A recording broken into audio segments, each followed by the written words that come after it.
against the Rays. Give me Oklahoma UNC under 8.5 in college baseball. When do you see that? Give me the under. BetMGM Sportsbook is making the world's game more exciting than ever. Win a share of $500K in bonus bets for every goal the U.S. team scores during the tournament. Log into your BetMGM Sportsbook account to receive a Goal Rush grand prize qualifying token. Then place a pregame straight bet of at least $5 on the U.S. team's match with your token attached. For every goal the U.S. team scores in that match, you'll earn a share of $500K in bonus bets. $500,000 in bonus bets per goal. Get in on tournament action with BetMGM. BetMGM and GameSense remind you to play responsibly. See BetMGM.com for terms. 21 plus only. This promotional offer not available in Ontario, Pennsylvania, or Puerto Rico. Gambling problem? Call 1-800-GAMBLER or 1-800-MyReset. Available in the U.S. For New York, 877-8-HOPE-NY or text HOPE-NY 467-369. For Massachusetts, 1-800-327-5050. For Iowa, 1-800-BETS-OFF. For Puerto Rico, 1-800-981-0023. New and existing customer offer subject to eligibility requirements. Additional terms and restrictions may apply in partnership with Kansas Crossing Casino and Hotel. iHeart is America's #1 podcast network. Open the free iHeart app and explore podcasts like this. They say it started at a small Christian school in Louisville, Kentucky. He would say, like, if you love me, you'll do this. So I thought it was normal. One girl said it happened in the hallway of a public high school. How do you know how to hunt those girls down? Like, you know the ones to target. Another behind the closed door of a middle school office. And he would tell me that he was going to adopt me out of foster care so that I could live with him and we could be together and not have to hide. They say it happened over 18 years at least 4 different schools at the hands of the same 2 men, Ronnie and Donnie Stoner. Those men, trusted educators, football coaches, and twins, are now facing more than 50 charges related to alleged child sex abuse. So why did it take so long? This is a story about a group of women who say they survived the abuse, who took matters into their own hands and are still fighting for the girls they used to be. I don't know anything about this. No one ever came forward. They're telling their story in a new season of Dig, coming soon from the Kentucky Center for Investigative Reporting. Listen on America's #1 podcast network, iHeart. Open your free iHeart app and listen now. iHeart is America's #1 podcast network. Open the free iHeart app and explore podcasts like this. Being an American right now is a wild ride.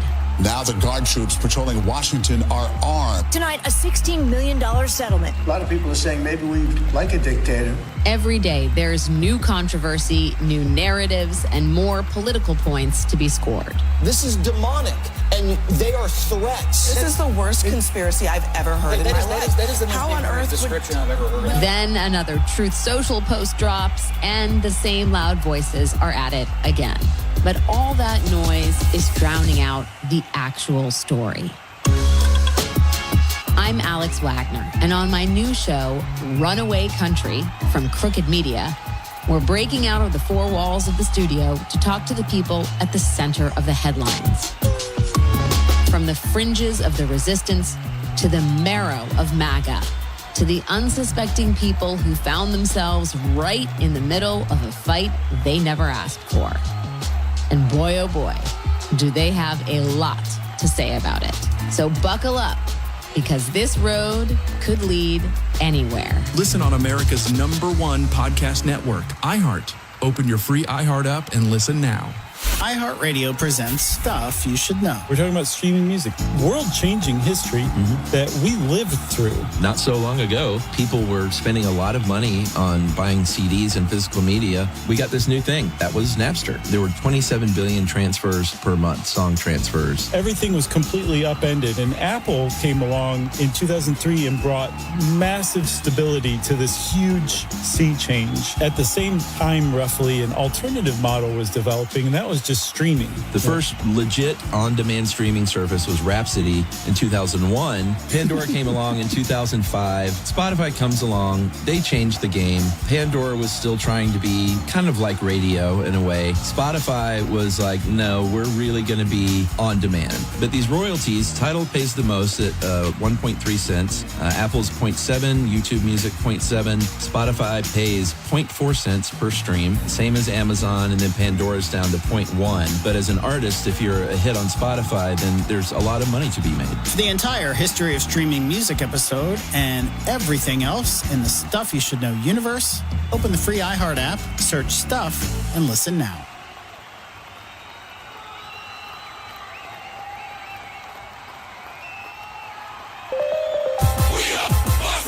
And here's what you need to know. At the World Cup on Friday night, Paraguay's win over Turkey clinched Group D for the United States. It's the third time that Team USA has won its group at the World Cup, the other two occasions in 2002 and in 2010. Today's action kicks off 1 hour from now as the Netherlands faces Sweden in Houston. Golf in round 3 of the U.S. Open. Wyndham Clark has a 4-shot lead at 7 under par overall. He'll tee off today at 3:45 Eastern. Xander Schauffele among those tied for second place at 3 under par overall.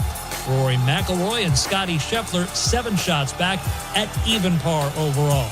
Baseball Friday night, the Los Angeles Dodgers rallied for 3 in the bottom of the 9th inning for a 6-5 win over Baltimore.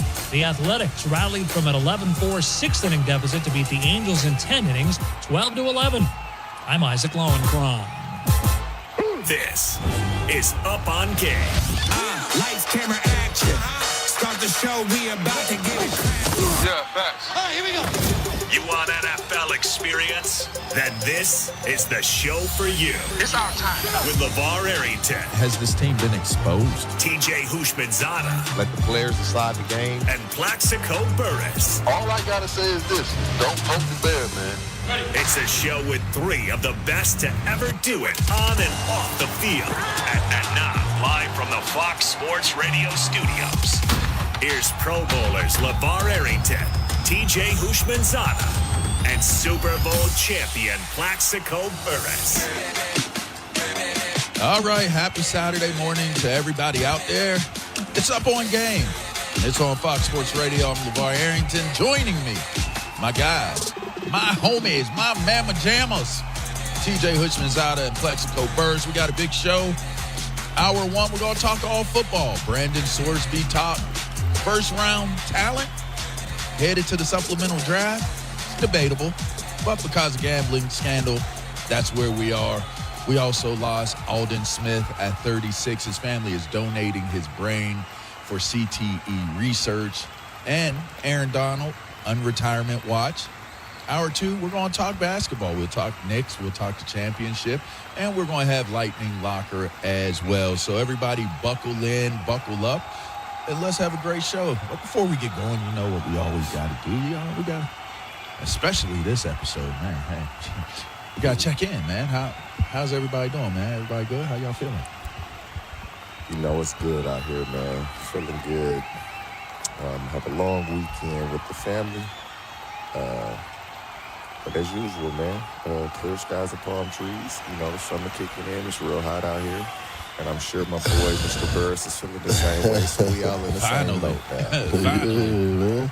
Hey, man, you know how it is over here, man. Once that springtime breaks, man, and that summertime starts, man, it's a beautiful time of the year for us.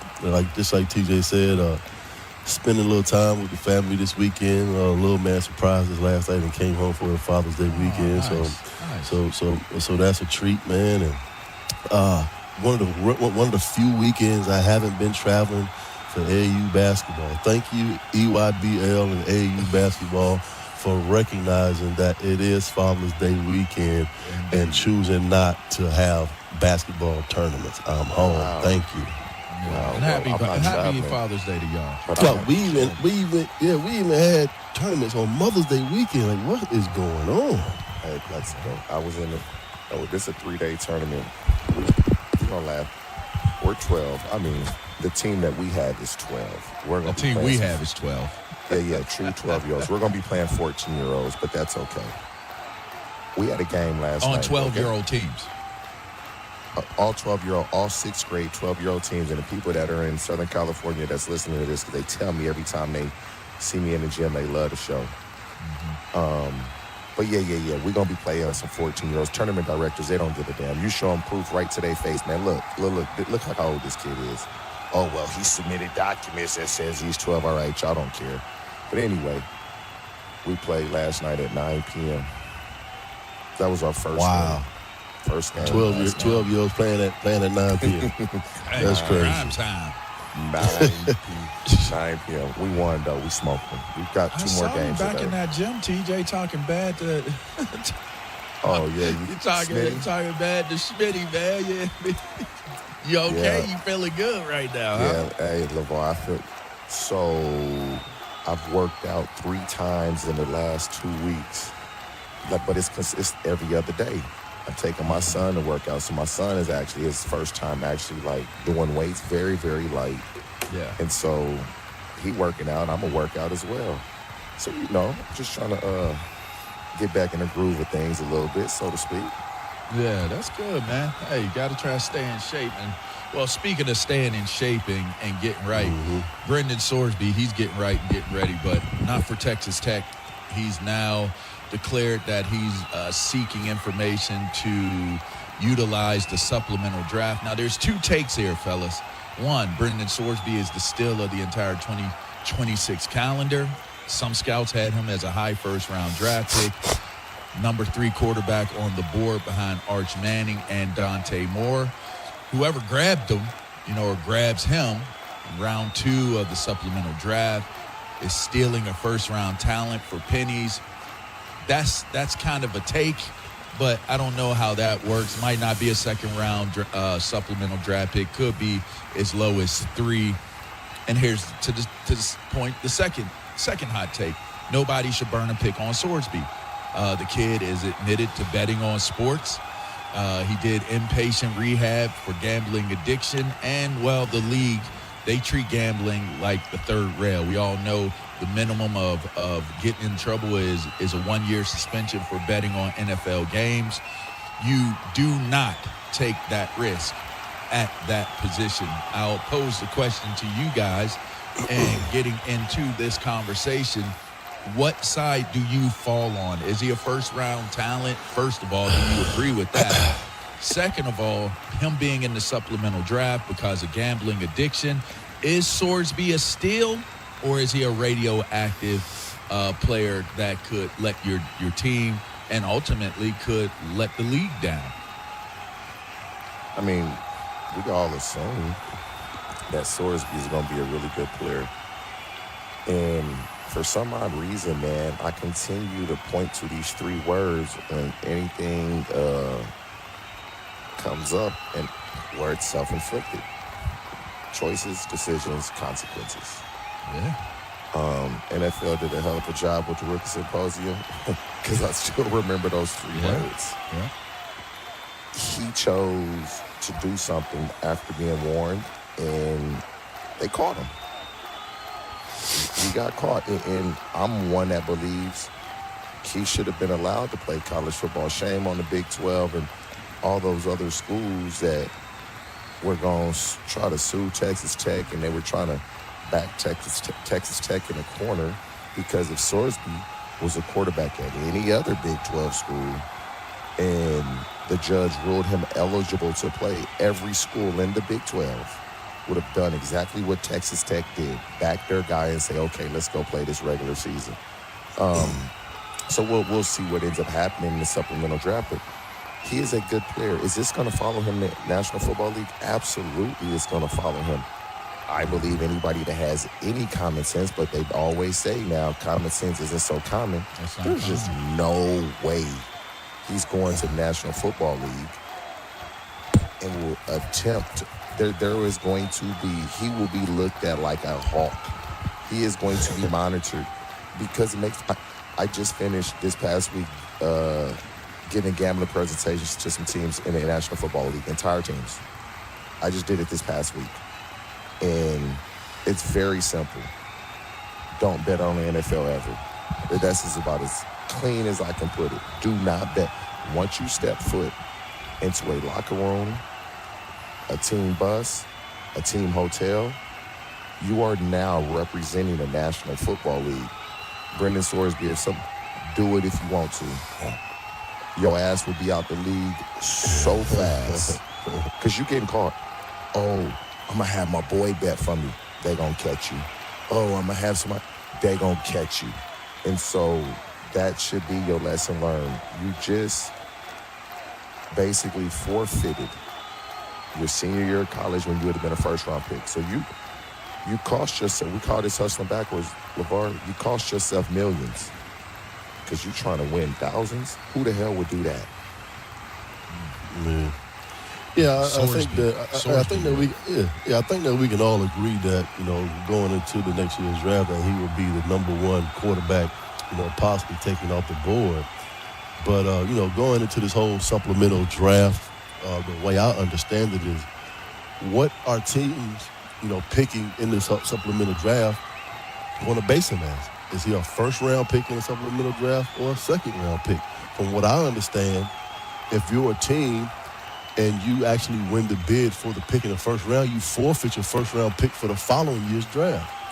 So you have to be a team to, if you really don't plan on being that good, or you think you may finish last in your division, I think that you can, make that leap to take a Brendan Sorsby in the first round of the supplemental draft. But I think a lot of these teams are going to go after him in the second round and bid on him in the second round. So, okay, you know what?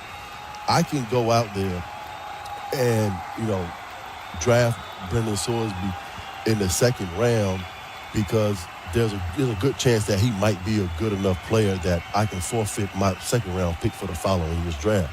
So that's how this whole thing goes. It's going to come down to what team where the team thinks that he should be drafted at, first or second round. And if you're a team, very good, or you plan on, getting to the playoffs and making a deep run, I don't think you draft a Brendan Sorsby in the first round of the supplemental draft. So it's just kind of strange to me that Cincinnati, the University of Cincinnati, wasn't aware of all of these, gambling, wages that he was making before he came there from Indiana. I just don't understand how it got to this point, and then as soon as he transfers, all of these things come out about him.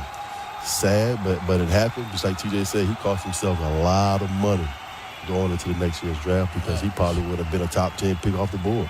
Keep in mind, he went to a different school than Cincinnati. He went to Indiana, didn't play at Indiana, and was doing the same things at Indiana. So he went to two different schools and was gambling, and nothing ever came out. One way or another, whether the conspiracy theory of somebody did not want Texas Tech to get any better than what they already are, and they had an opportunity with a bullet in the chamber to cripple them for at least this year, or you just fall on the side of the dude finally just got caught. Whichever side you fall on, it's still a bad look for Brendan Sorsby. And I look at it like this. You saw the Browns GM, Andrew Berry, he publicly said, give the kid grace. That already, to me, sends a message that guys are looking at Sorsby as a person. Of course. Right, they're going, what did Steve Keim say? Steve Keim said, if you got talent, we're not calling him Hannibal Lecter a serial killer. We calling him a meat lover or what? Man, of course. Of course, Andrew Berry. Something. Yeah, of course, Andrew Berry would say that. They've been looking for a quarterback for the last 3 decades. I mean, he can take a gamble on Brendan Sorsby just like he did Deshaun Watson. It can't get any worse than that. I think when you look at this, fellas, if you're able to get him, if you give up a second round in the supplemental draft, I think from what I've gathered, even just talking to Q, Brady Quinn during the week, it sounds as though, and even others who have come, Pete Prisco came on the show, and they don't seem to think that a team will give up. They'll probably hit around the third round supplemental draft. If you're able to get Sorsby with a third round supplemental draft pick, I believe you got a steal. But now with that being said, he's going to come in, he's going to fight for quarterback 2 and quarterback 3, which means he's fighting for a roster spot. He's not fighting for a starting job. Is he talented enough? That's the question I find myself asking myself, because when you come in the way he's coming in, he's already got a lot of strikes against him in terms of being able to just make it onto the team. Is the kid talented enough to actually navigate being a supplemental late round draft, which third round isn't late? If it's as high as 2, if it's as high as 1, then you got to believe that the market has spoken. They are saying he's good enough to be a guy. Where you guys fall on that? I don't totally agree with what you just said, because I believe there are at least one or two teams that can take him in the second or third round, and he can walk into these quarterback room and compete for a starting job. Okay. There's at least two or three teams. I would say competing this year. Why not? It's too late in the process. It's not too late in the process. Now, TJ, you don't believe that. I do. I don't believe that. It's not too late in the process for Minnesota Vikings, because J.J. McCarthy hasn't played, and Kyler Murray is in his first year. Been there. He's in his first year in his offense. But he's been there. He's been Kyler Murray's been there for the offseason. all of 3 or 4 months. I don't think that. If you have a quarterback, if you have a starter that is acclimated to, because there are, to your point, Plex, there are a lot of new coaching staffs that have come about as first-year guys. But I will say with what TJ's saying, you are talking about competing with other guys that, for one, are being looked at as the starters. Like Sorsby he's not even a thought process on, okay, he's a starter. No, you've gone through OTAs, mini camps, and you have the guys that you're looking at that are going to be your starters for the team. I don't think Brendan Sorsby comes in the situation that he's in, and he supplants a guy that has already been there working during this offseason, acclimating to the playbook. I don't see that being realistic. So you really think a team is going to take Brendan Sorsby in a supplemental draft in a second or third round and have the possibility of not making a roster? Then they're wasting the draft pick for next season. I wouldn't say not make the roster. If they go as high as second, He's not starting. If they go as high as second, I think he makes the roster, and even in the third, I think he makes the roster. Yeah, he makes the roster, but not. I don't think it is remotely close to him competing for a starting job for whatever team it is that takes him. I don't think that he's got a lot of proving to do. You never know. That is accurate. You do never know, but it is what it is, right? We'll see what happens, but I think what it ultimately comes down to is the first things first.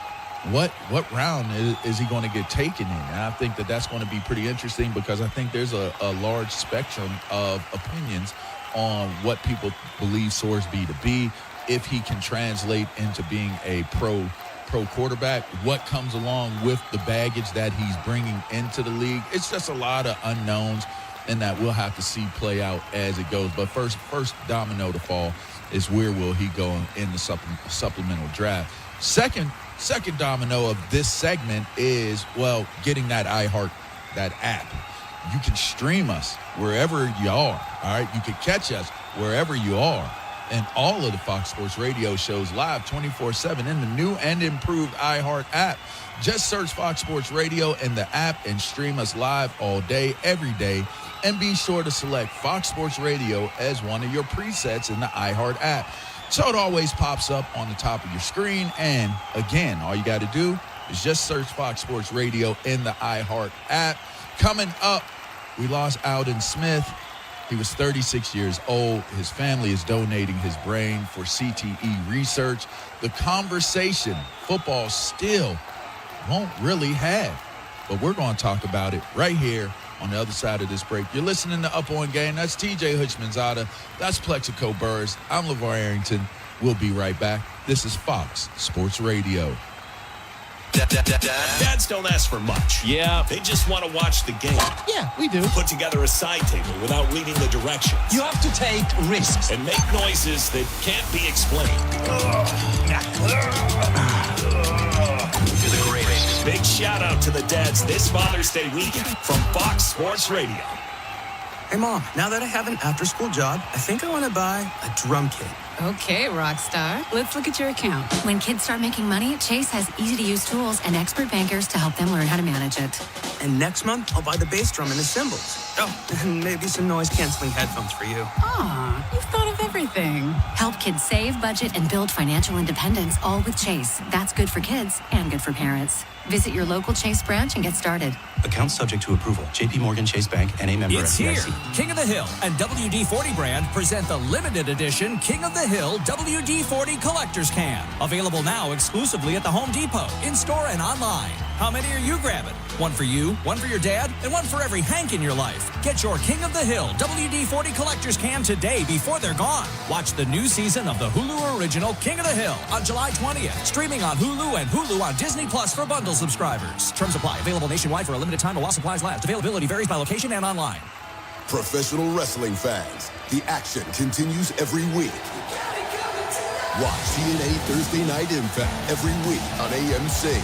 It is like electricity flowing through your veins. Don't miss the adrenaline, the drama, and the total non-stop action. No one can ever be as good as this right here. Don't miss the action of TNA Thursday Night Impact every week on AMC.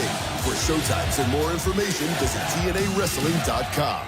If you're still using a sportsbook to bet on the soccer tournament, you're getting robbed. Delete that app and join the millions using Polymarket. Polymarket's a prediction market, not a sportsbook. You trade against other fans, not the house. Polymarket, your go-to prediction market for soccer's biggest stage. Available in all 50 states. Download the Polymarket app, use promo code CORNER to unlock $50 free for your first trade. That's promo code CORNER. Trading not available in all jurisdictions. Check local regulations before trading. Restrictions and eligibility apply.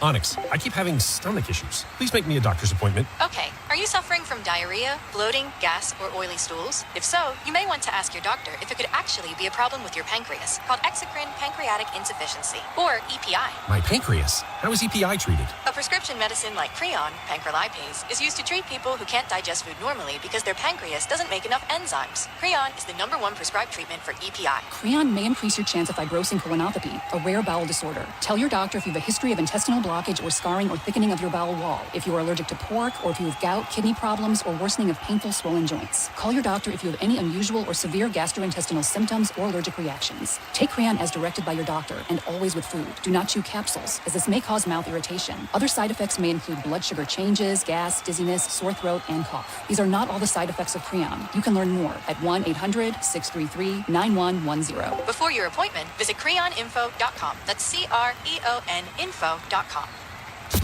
iHeart. You're locked into a lot of things you can't change. Weather, traffic. Hey, stay in your lane. Your wireless carrier's latest price hike.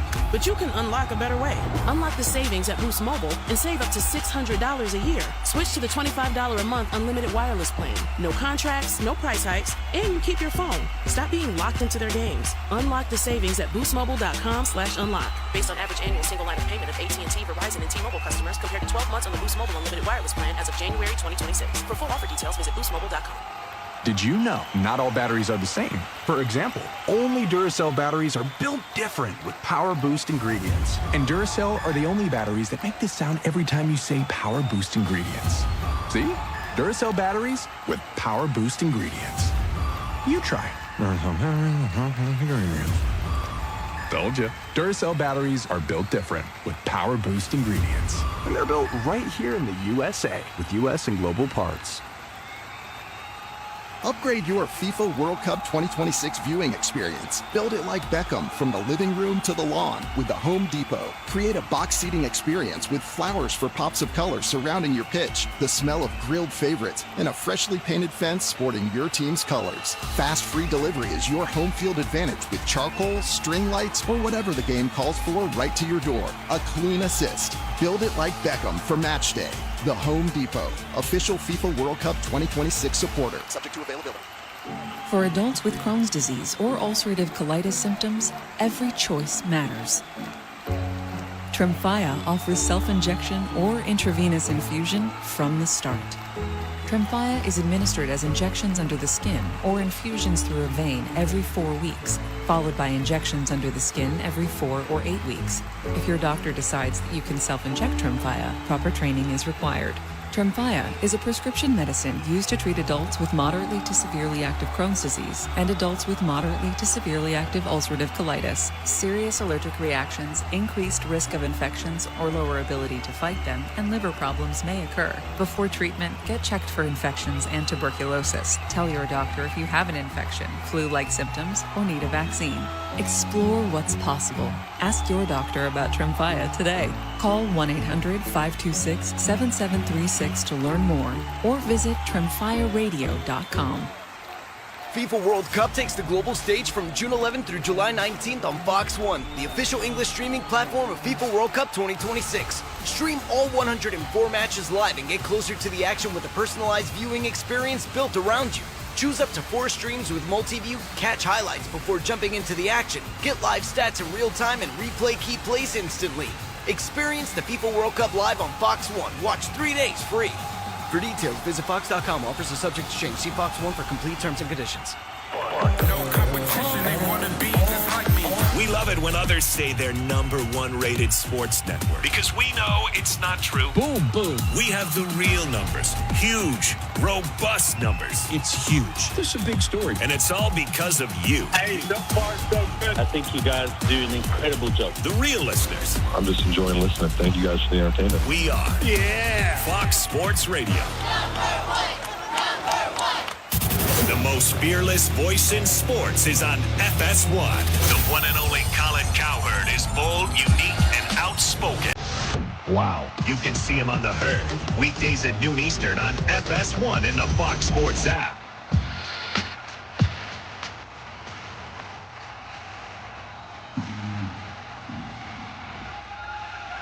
All right, welcome back into Up On Game. It's TJ Hutchinson, Flexico First, up of Bar Arrington. Be sure to subscribe to the Fox Sports Radio YouTube channel. Just search Fox Sports Radio on YouTube and you'll see our best videos from all of our shows. Hit the thumbs up icon and comment away. Let us know whose takes you agree with, and even those you don't, just search Fox Sports Radio on YouTube and subscribe. On a more sobering note, fellas, not a hot take segment at all. This is just a real human league-wide deal. It's a heavyweight conversation anytime it touches down and hits us because it's a direct hit in our community. Alden Smith, gone at 36 years old. The reports have stated that his family plans to donate his brain to CTE research. And it's a major conversation, fellas. It's a heavy one. Obviously, it's been reported and it's documented that he suffered numerous concussions during his career. But on that side of it, it's tragic. On the other side of it, I hope people can celebrate him as well. He was one of the more dynamic pass rushers, an amazing talent on the field. Had a very, very promising career going for him. I mean, I would venture to say even maybe a Hall of Fame level career up there with the best of them. I mean, you're talking about a guy that had the same type of potential and is disruptive as a Myles Garrett or a TJ Watt in the league at one point in time. Just a gifted pass rusher.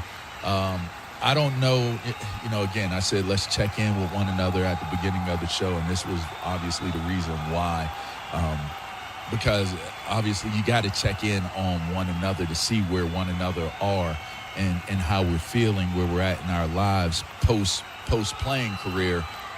What was your guys' kind of reaction when this news hit? What did it make you feel? Did it make you feel any type of emotions? Just talk to me about just from the aspect of how deep do we go with this, right? Is it just a matter of he struggled outside of the game? Maybe it was something that was just medical. I mean, it could have just been I don't know. It could, but I'm not a medical person. I don't want to speculate on it. What was y'all's take on the news of hearing about Alden Smith? Man, every time somebody loses their life, obviously, it's unfortunate. You feel sad for his family and his loved ones, especially his immediate family. That knew when he was Alden Smith, a little boy that had aspirations and dreams to make it to the league. Those are the people that are with him, probably on an everyday basis, that communicate with him. So those people suffer. His friends that were close to him, genuine friends, it's always unfortunate when that happens. And so it's condolences, prayers, and you just hope they're able to cope with this and get through this. I didn't know Alden Smith. But it's what you said, man. When he came into the league, it was like, whoa. I mean, he would have won Rookie of the Year. Just Von Miller had a great rookie season as well. And now Arden Smith is like, all right, you're not going to give me this Rookie of the Year? Okay, watch what I do this second year. And he went crazy his second year. And yes, he did. The way he played as soon as he got to the league, he was on his way to the Hall of Fame. He was on his way to being one of the best pass rushers the NFL had ever seen. And he just couldn't get out of his own way. And he made it look so easy. Welcome to the FIFA World Cup 2026 on iHeartRadio. iHeartRadio is proud to present today's featured match, brought to you by Fox One, your audio home for FIFA World Cup 2026. iHeartRadio. Welcome back to FIFA World Cup 2026 on iHeartRadio. Today we are returning to action in Group F, where group leading Sweden at 3 points takes on the group favorite going into the tournament, the Dutch from Holland, who right now have 1 point as the Netherlands and Sweden get their second matches going at the World Cup today in Dallas. It's the Dutch in Dallas facing Sweden. Looking forward to today's game. My name is Jackson Feltz, and I am alongside the three-time national champion head coach Peter Fewing and the All-American and national champion at North Carolina, Danny Jackson. We are counting you down to kickoff for the next half hour, and then we will get to kickoff of Netherlands and Sweden. We'll give you the lineups and the standings and all that good stuff here in just a few moments. But gentlemen, we were not on the air last night. We had the game, of course, on iHeartRadio, but we did not have a chance to react to the news last night that Paraguay has beaten Turkey by a score of 1-0. And with that, and the United States beating Australia 2-0 in Seattle, the United States have officially won Group D at the 2026 FIFA World Cup. Pete, that means that they will face, in the round of 32, they will face a third-place team at Bay Area Stadium in Santa Clara. Quite an opportunity ahead for the United States after yesterday's games. Absolutely fantastic. I felt bad for Turkey. They just couldn't score a goal to save their life. It was just one of those games. That's the game. That club, that country exits early, right? And they just couldn't find their way to a goal in it. And Paraguay, thank you, gets us to the top of the table. And man, we are starting to roll. I love that we got a shutout in the last game, yesterday's game. I love that we've got 6 points, and now we've got a path that I think, Danny, is doable, right, to continue this great run. And so I'm thrilled to see. I watched the game last night at home, and just thrilled to see the U.S. go through. It's coming together. You know, what's interesting is going to this third game now. What will the U.S. face in a Turkey team? A team that was expected to do well in this World Cup. They had, obviously, Artur Güler, big-time player for Real Madrid, a number of other players who play across Europe. I think it's a big disappointment. We'll see what happens with the coaching situation. We saw what happened when Sweden beat Tunisia, and the head coach for Tunisia got fired after that game. New head coach coming in for this round of games coming up. So, you know, things can happen and change. And obviously the United States winning their group after a really professional performance yesterday in front of an incredible atmosphere in Seattle. But 62 attempts on goal, in and around goal for Turkey, and 0 goals. That's going to be the asterisk against Turkey for this World Cup. And I would say they are the biggest shock so far, of course, going out early, as did Haiti yesterday after their result against Brazil. Gentlemen, let's talk about the United States. The 2-0 win over Australia. I think we can talk about the game itself, the way Australia played, the way the United States got off fast with the own goal in the 11th minute, and also just simply the way Seattle showed out. It was obviously 75 degrees, not a cloud in the sky over Seattle Stadium. The atmosphere from nearly 67,000 people on hand to see a great United States victory. It was electric. I got into the stadium about 8:30 in the morning, and I got in behind this. I did a thing for Fox Local, and so it was quiet. And then they opened the gates. Oh my God! I personally was engulfed in humanity. It was so great to have all these people, and I had about a 15-year-old young lady sort of protecting me, right? It was so great. It was like, hey, you and I, we stick together. Because we were right next to the Fox National broadcast with Lexi and Rob Stone and Carly Lloyd and Clint Dempsey, which was awesome to see those great icons of our sport come into the booth. But it was so much fun. And then I played fans. So then I went to the game and went through the hospitality gig. And gosh, it was just wonderful. Being a longtime Seattle, born and raised here, I think I saw 150 of my good friends. And I'm not kidding, just walking around the stadium. And then the national anthem. I've never taped a national anthem. I'm so glad I taped the national anthem. I had it on my phone, and then the flyover. And it was just electric and joyful. The Belgium-Egypt game was joyful, and we had two different nationalities coming together into the Seattle stadium. This one was very U.S. Australia had a lot of contingent behind the goal, but, man, it was just... the players had to have fed off that. Yeah, I would say, Australia, I think, as well, their fan base was electric as well, but they were quietened quickly. They started early, right? We talked about that outside the stadium at the local bars, pre 7 a.m. They were dancing and jumping around. Maybe they were jet lagged still. They were thinking it's the middle of the day over there. But then it started from the pier down to the waterfront in Seattle with, I think, 10,000, someone said, people fronted by the Buffalo Soldiers on horseback, walking to the stadium. We were in and around the stadium about Say that again, Buffalo Soldiers on horseback led the parade. Oh, I love it. It was incredible. And for those who don't know, Buffalo Soldiers, one of the supporter groups, American Outlaws, another one. Go ahead. Yep, there you go. Thanks for that context, Jackson. And then in and around the stadium, it has a European feel to Seattle, and I think that's what came through with all people traveling from all over the country. I have friends flying in from Texas and the East Coast. They said, this is incredible. The weather is incredible. The people, the vibe, the energy. People were streaming outside of every single bar, whether you were going to the game or not. And I agree. The national anthem was fascinating. I got home after the game and I watched some of those clips all over, Instagram and YouTube and everything. And Sasha Kleshchen was doing work for Fox, crying at the national anthem. Just was so emotional for what was preparing them, what the players were preparing for, and just the noise from start to finish with the singing at the end. I think the people covering National Fox were just overwhelmed as well. Rob Stone said, Lexi Lars said they'd never seen anything like it. And then the game as well. Yes. Jackson, let's talk about tactics. Yes. Obviously Pulisic was the big story coming into the game that he was going to miss out. He'll probably get rested now for the third game, getting prepared for the knockout. Now the US has guaranteed first place. But it was fascinating the change he made, knowing that Australia would sit back in a low block. They played 3 at the back, they played 2 up front. They didn't do a like-for-like switch with Pulisic. They put Pepe playing up front alongside Balogun. And if you look tactically about the way that the US scored that first goal, Balogun got released down that left-hand side. Why?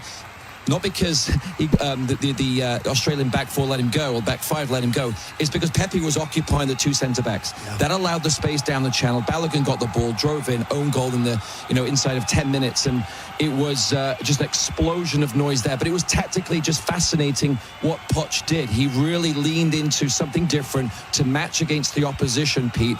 And it worked really well. Yeah. And we've had 2 own goals, both very earned. Right?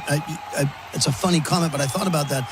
We wrong-footed good crosses, both from the left-hand side, both caught the defender. If it doesn't go to the defender, there's a U.S. player there to tuck it in. So there's nothing less about those 2 own goals, the one against Paraguay for the first goal, right? And the one against Australia for the first goal. Well, the United States have clinched the win there in Group D. Also, by the way, Mexico have clinched the win there in Group A as well. Our standings update is brought to you by the Home Depot.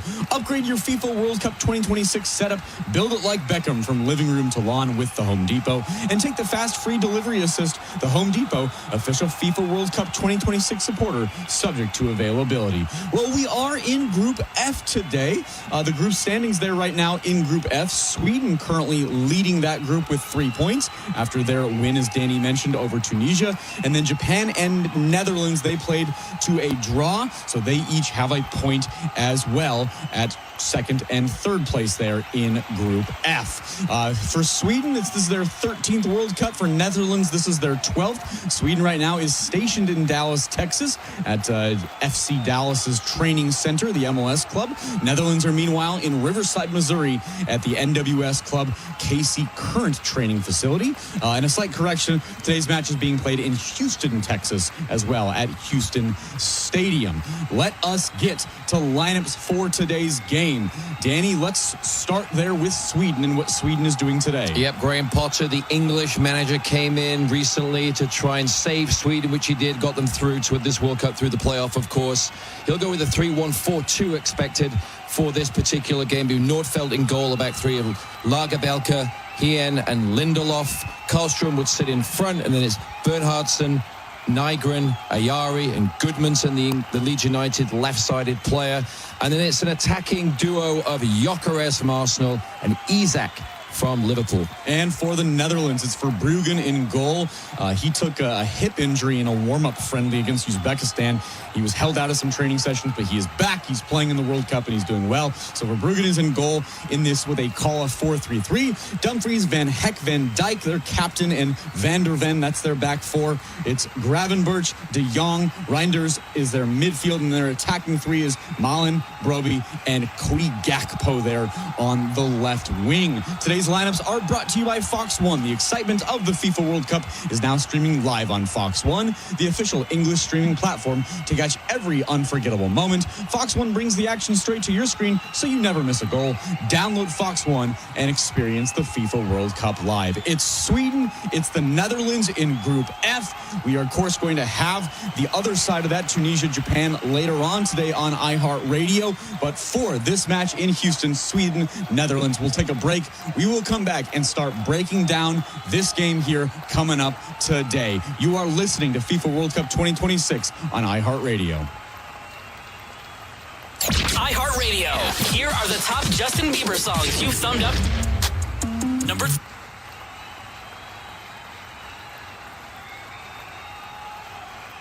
Daphne Caruana Galizia was a Maltese investigative journalist and blogger who spent her life fighting for truth, justice, and decency in a country overrun by corruption. But on October 16, 2017, she was assassinated. There are crooks everywhere you look now. The situation is desperate. Malta is a tourist paradise, but underneath its extraordinary beauty, there are some dark, dark shadows. This is a place where dark power and dark money likes to hang out. And if you try and tell truth to that dark money and that dark power, if you're a journalist, it can be a very dangerous place indeed. They were asleep in their own beds, and somebody piled rubber tires out the back of the house and set them alight. These are 5 car bombs within the space of a year, and nothing was done about it. I was shaking. It was a mixture of anger and fear. From iHeart Podcasts, Topic Studios, and Vespucci, this is Crooks Everywhere. My name is Manuel Delia, former political operative turned journalist. I'm John Sweeney, a former BBC journalist and investigative reporter. Together we unravel the web of deception, exposing the dangerous forces at play in Malta. Crooks Everywhere. Listen on America's #1 podcast network, iHeart. Open your free iHeart app and listen now. I'm Julian Edelman. That's Rob Gronkowski. And guess what, folks? We're teammates again. And we're going to welcome you guys all to Dudes on Dudes. Dudes on Dudes. That sounds a little weird, but that's what this is going to be. Roberto, what's Dudes on Dudes? Well, I'm a dude. You're a dude, and Dudes on Dudes is our brand new show, and we're going to see who the ultimate dude really is. The premise of this show is going to be, we're going to highlight players, peers, guys that we played against, legends from the past, and we'll get into the types of dudes. What kind of types of dudes are there, Gronk? A lot of different types of dudes. We got studs, wizards. We got freaks. Or dudes. We got dogs. Dog. We'll break down their games. We'll share some insider stories and determine what kind of dude each of these dudes are. Is Randy Moss a stud or a freak? Is Tom Brady a dog or a dude's dude? We're gonna find out, Jules. New episodes drop every Thursday during the NFL season. Subscribe on YouTube. Follow us on Instagram, TikTok, Snapchat, and X. Go to Apple Podcasts and write a review about dudes that you want us to do. Listen on America's #1 podcast network, iHeart. Open your free iHeart app and listen now. You're listening to FIFA World Cup 2026 on iHeartRadio. My name is Jackson Feltz. I'm alongside the 3-time national champion head coach Pete Fewing and the national champion and All-American at North Carolina, Danny Jackson. Today we have Netherlands against Sweden in Group F, the second match day here today in Group F. This game being played in Houston, Texas at Houston Stadium. Well, gentlemen, let's talk about this game and what we have ahead for Sweden. The FIFA ranking right now of 38, Netherlands ranked 8. Netherlands, one of the favorites going into this tournament. But in that first match day, we saw Netherlands and Japan in Dallas play to a draw. We saw Sweden get out to a roaring start, a big blowout win over Tunisia. Pete, I'll start with you and what you expect and what you think from this game ahead for both teams. Well, first, I like the two coaches, Graham Potter, Koeman. I just think it's great to see these guys who were our childhood heroes now leading World Cup teams, and so known names for them, for us, seeing them. The Netherlands, I love the 4-3-3, especially when they can attack between Malin and Gakpo up front. I think they're very dangerous. Again, I'm a bit of a sentimental guy. I want this for Virgil van Dijk. I just love him. His career at Liverpool has been phenomenal. And so I expect the Netherlands to live up to the rankings, right? The 7 versus 38.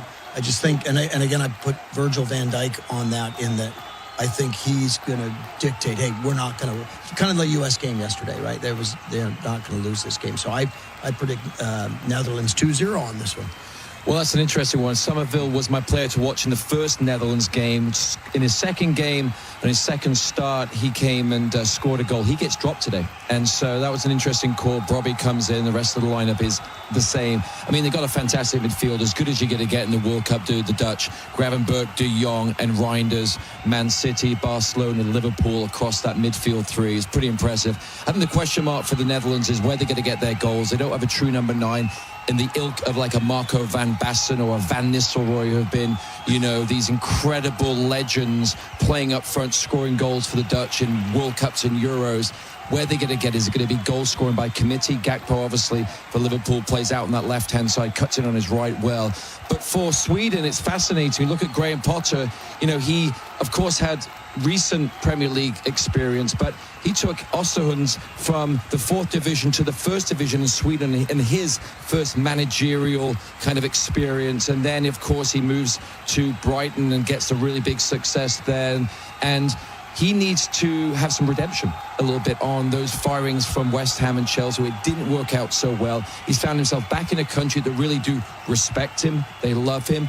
Watching him sing the national anthem, which is always a question mark. Do you sing the national anthem of the country you're coaching, or do you stay quiet because it's not your country by nationality? He says, I am respecting the Swedish people. I'm going to sing that national anthem. He was flawless in singing that national anthem. But I think Sweden with Gyökeres and Isak, it all lands on them. Ayari's a very, very exciting breakout star. I think had the first goal and the last goal against Tunisia. Didn't celebrate that first goal because his father was born in Tunisia, so he kind of put his arms up as players sometimes do when they're playing against their old club. Celebrated the second one. Yep, and celebrate the second one. So he was respectful in the first one, celebrated the second one, of course, as he should, to celebrate the goal for his country and put that game away. But I think it's all Gyökeres and Isak, two players who had indifferent seasons, really, for big money moves, 190 million pounds in total transfer fee between the two players. Gyökeres took a while to get going for Arsenal and then came good towards the end. Isak had a very indifferent season, hampered by injuries. This is a chance for him to level back up and get ready for the upcoming season, but it all happens today. Well, you talk about national anthems. There's been a lot of discourse about that the last week with Jesse Marsh and Clint Dempsey and all of that for sure. Danny, you mentioned a few guys there. I'll mention that today's players to watch are brought to you by Fox One. The excitement of the FIFA World Cup is now streaming live on Fox One, the official English streaming platform to catch every unforgettable moment. Fox One brings the action straight to your screen so you never miss a goal. Download Fox One and experience the FIFA World Cup live. Let's continue talking about those individuals. Pete, I'll start with you, then Danny, you can jump back in. Well, for me, you're right. The two up front, very dangerous to play against, right? And so you want us to give our players to watch? Okay, for me, I'm going to go Virgil van Dijk, because he's got to control everything. They are expected to win the game, right? They are expected to win the game, but you have to defend well. And so this can't be a game where Sweden puts the ball in the back of the net and then hangs on. So you've got to be very clean at the back. And again, it's a sentimental vote. I like him as a player and as a human being. I want to go with his teammate at club level, Isak. We mentioned him. He had an indifferent season. He had a bit of a debacle of a transfer coming out of Newcastle a year ago. 150 million, I think it was in the end, where he kind of sat out and said, hey, I demanded that move. And it didn't work out for him. He was hampered by injuries throughout the season. He broke a leg, missed the playoffs, where Sweden kind of came through at the very end with the last minute or goal to get them through. But he's a player that scored in the 30th minute against Tunisia, and he's a player that can have now his breakout moment in this tournament, starting today against his old teammate Virgil van Dijk, because he does need that. He needs to build confidence. That first game was perfect for him. I can see him being a dangerous, effective player in this game. We are 10 minutes away from kickoff. Sweden, Netherlands in Houston Stadium. We will get to the history for the countries and the keys to the match. Kickoff coming soon. You're listening to FIFA World Cup 2026 on iHeartRadio. iHeartRadio. Here are the top Adele songs you thumbed up.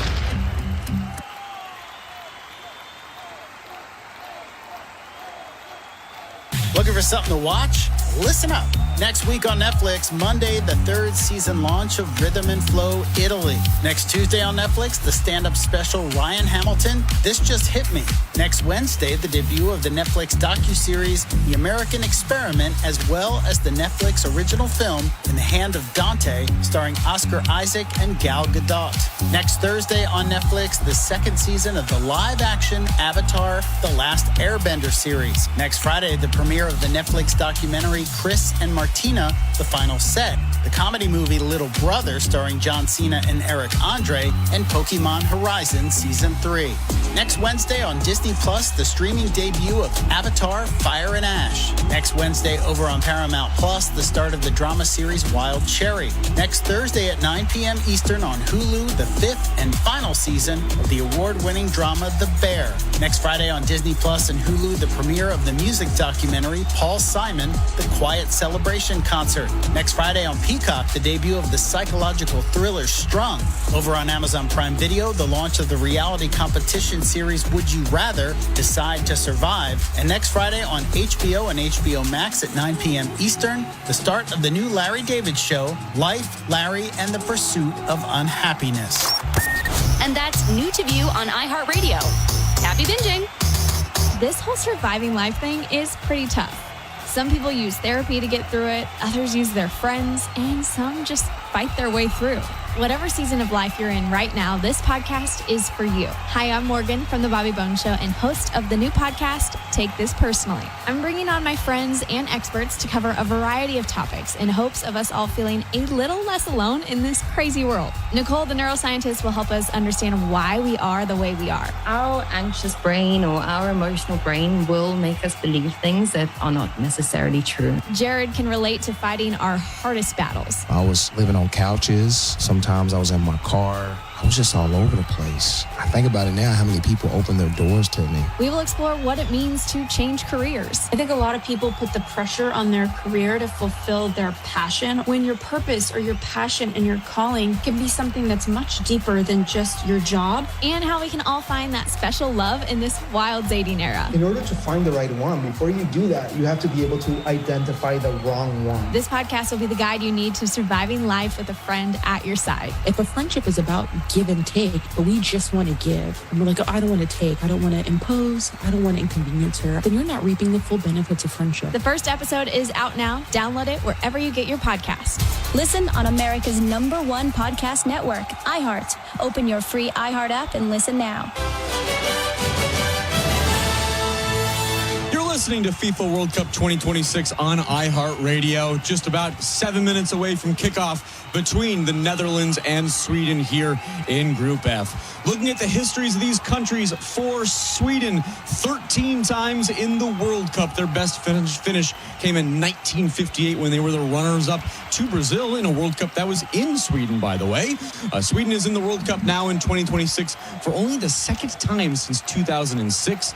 They made the quarterfinals in 2018 in Russia. They did not qualify for the World Cup in the recent one in 2022. For the Netherlands, 12 appearances in the World Cup, first coming in the second ever World Cup in 1934. They have always been the bridesmaid, never the bride. They were runners-up at the World Cup final 3 times. First in 1974 and 1978, then again in 2010 when Spain won the title. Back in 2022, they won Group A with 7 points. They made it through the quarterfinals. They made it through the round of 16 by beating the United States, and then in the quarterfinals lost a dramatic comeback game in extra time to Lionel Messi and Argentina. Let's get to keys to the match for Netherlands-Sweden today. Pete Fewing, I'll start with you for keys. Well, the Netherlands, they've got 1 point, right? They're tied with Japan, and I like Japan. I thought that was a great 2-2 draw, so they need to get the win. Sweden has the 3 points. I think it's important they come out on the front foot. I hope the outside backs, Dumfries, Van de Ven, hopefully they get service into those 3 up front, Gepko and Malin and Broby. I just think that they've got to come out aggressive, and they've got to have a complete game, and they need to get a shutout to not allow Sweden to get going in this one. Yeah, I think for Sweden, their high press against the pace of the attacking 3 of Gakpo, Broby, and Marlin might be something to watch out for here. The question is, does Potter continue to play that way in the manner of playing against a 4-3-3? So he might drop a little bit deeper. I think it's a climate-controlled stadium, so I think the pace of the game is going to be high. I think the fact that Sweden come off a real confidence-boosting win in their first game, as you mentioned, Pete, the Netherlands chasing that all-important 3 points. They've done very well in group stage. I don't think they've lost a game since 2010 in group stage in the World Cup. So they'll have confidence as well in just the manner in which and the expectations. I'm fascinated to see the bench.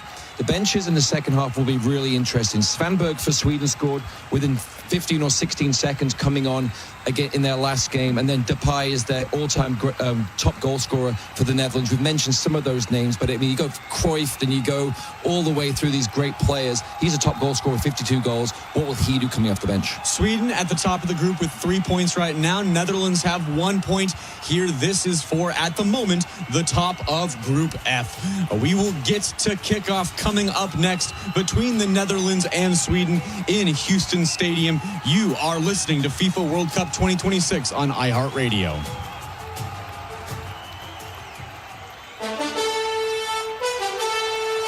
You've been listening to our pre-match coverage of the FIFA World Cup 2026 on iHeartRadio. Fox's play-by-play coverage of today's match is coming up next.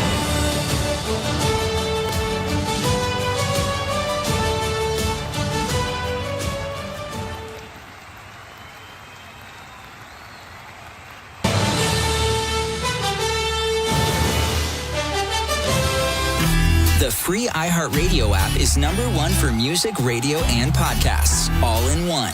Discover a new podcast from our library of over 350,000 titles. Here's an iHeartRadio podcast preview. Peter Bogdanovich is a man of many passions. Peter Bogdanovich burst upon the film world. Bogdanovich is best known as a director of films like The Last. Peter Bogdanovich helped change the way movies were made, starting with his first hit in 1971, The Last Picture Show.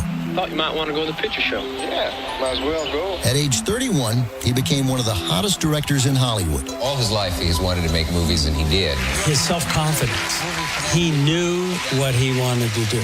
Now, this movie fan is a successful director. Peter's career was kind of the ultimate triumph of the film critic, film nerd, film buff.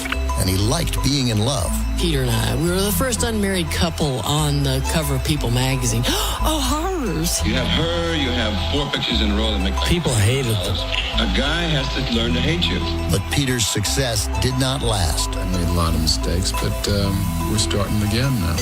And just as he was on his way back up, she fell in love with another man. The happiest girl in the world. Hey, Dorothy Stratton. He suffered an unspeakable tragedy. Playboy magazine's 1980 Playmate of the Year has been found shot to death.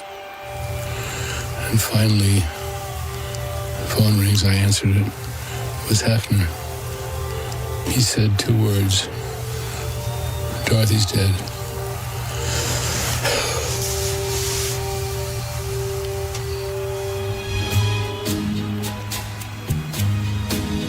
I'm Ben Mankiewicz, your host for The Plot Thickens, a new podcast from Turner Classic Movies. Each season, we'll bring you an in-depth story about the movies and the people who make them. Our first season, I'm still Peter Bogdanovich. Listen and follow this podcast for free on the iHeartRadio app. #1 for music, radio, and podcasts all in one. A World Cup 2026 match. Follow all the exclusive World Cup action on iHeartRadio. So we're all set in Houston, a stadium where Cristiano Ronaldo had his struggles on Wednesday. Now we wonder who can light the place up today. Dutch orange clashing with Swedish yellow. It might be the most colourful day of the World Cup so far. Sweden can't finish lower than second in the group with a win. If they do get 3 points today, then there's real jeopardy for the Dutch on match day 3. It's a game that really matters in a World Cup. Owen Hargreaves has been brilliant so far. Yeah, I mean, every game we've covered, Fletcher, has been absolutely fantastic. I mean, the stadium looks brilliant. So both teams played well in their opening games. Sweden with 5 against Tunisia in Monterrey. The Dutch letting the lead slip twice against Japan in a thriller in Dallas. The Sweden result makes Group F intriguing, especially if they can get the right result in Houston today. Brilliant orange for the Dutch. The change to navy shirts for the Swedes. They played each other 20 times before. It's a rivalry that started back in 1909. They last played each other 6 years ago in qualifying for the 2018 World Cup finals. The 2 meetings in major finals, the World Cup in '74 and the Euros in 2004, both ended 0-0. The interesting facet for me today is how the Dutch look in the attack based on the fact Donyell Malen is wide. The reason why Somerville's not here, he's got a slight calf issue, so he's on the bench. They're managing his minutes, but it does change the way the Dutch look in the final third, Owen. Yeah, and we see Sweden go long straight away. That high press from the Netherlands. Can they get the ball up to Gyökeres and Isak quite quickly? One little bit of team news from a Dutch perspective. There's no Quintin Timber today. He came on in their opening game against Japan. He got concussion, so he stayed back at the Dutch training camp in Kansas City. So they are a player light in that department today. We spoke to the Dutch technical director, Nigel de Jong, before the game kicked off, and he said this is the first final for the Netherlands today. They need a victory, and they're coming forward here through Tijani Reinders, but he couldn't take the ball with him. And had he had a better touch in there, it might have been the opening chance of the game. You know, Fletcher, I spoke to Nigel before the game about that, and he said he's got to stay in that pocket and make forward runs. He didn't do that once against Japan. That was brilliant. Just doesn't take a clean touch. It's really important that he makes that run. Or Gravenberg, they're both really good athletes. They should make that run. One player has got to keep his nose clean today, Mickey van der Ven, the Tottenham Hotspur defender. He's on a yellow card, so he'd miss match day 3 if he gets a yellow today. And just looking down at the two teams, 13 players from the English Premier League starting today for the respective sides. There's a lot of players that a lot of people know down there on the pitch for the Netherlands and for Sweden. Yeah, that's a good point, Fletch. And the players will know each other really well, you know, from playing in the Premier League. Saw them chatting before the game when they came on to look at the pitch. This is Gustav Lagerbielke. The big difference of the two teams, it's a back 3 for the Swedes and a back 4 for the Dutch. There's the first flick on today for Isak, and he finds Victor Gyökeres, but he's offside. Let's bring in Mark Clattenburg, who's part of our team. And Mark, you know the officials, in particular the referee Michael Oliver, really well today. Yeah, I know him personally and professionally. I've worked with Michael many times in the Premier League, and it's interesting that there's so many Premier League players on show today, and that makes it easy for Michael with the communication side. The players know who Michael is. Michael knows who they are. They'll be respectful towards him. Michael should have refereed Ivory Coast, Ecuador, but he had a small injury, so this is his first chance in this World Cup. So, you know, one of his strengths is his player management. He's calm under pressure, and this is a couple of attributes that a top referee needs. But you'll see him working with players. He speaks to players, and that helps him in the management. Thank you, Clat. It's a great point that Mark makes. So many Premier League players on show, and Michael Oliver knows all of them. That's a great point, but I can't believe refs are getting rested as well. That run made there by Ryan Gravenberch, who was the maker of goals for the Dutch in the opening game. He made both of them. Well, that's really interesting, Fletch. And so Reinders already make a run, and Ryan Gravenberch as well, already 3 minutes in. Both central midfield players. That comes from Ronald Koeman. The arena, by the way, absolutely full to capacity. There's Ronald Koeman, the great Dutch defender of days gone by. I think the Dutch supporters outnumber the Swedes about 9-1 in here. That would be a rough estimate. It's certainly not a lot different to that. It's orange everywhere you look, with one or two little pockets of yellow, so it certainly is a Dutch crowd. I went for a coffee this morning. The coffee shop was orange. There's a guy dressed as Fred Flintstone and all kinds of things in there. So they're out in force. They're doing their thing. They came on the buses as they always do today, the Dutch. Yeah. And what they're hoping for is their first win of the World Cup to put them in a strong position. They're very special fans, very iconic.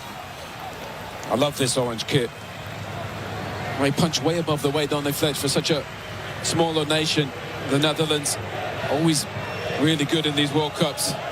This is Jan-Paul van Hekken. When we saw him on the field when the Dutch team arrived, he's got a huge black eye, a big shiner from the first game against Japan. He got a kick in the face, and it certainly left its mark on the partner of Virgil van Dijk back there for the Netherlands.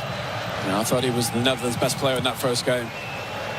Up it goes towards Brian Brobby. It's a lovely touch by the Sunderland striker. Reinders on the move.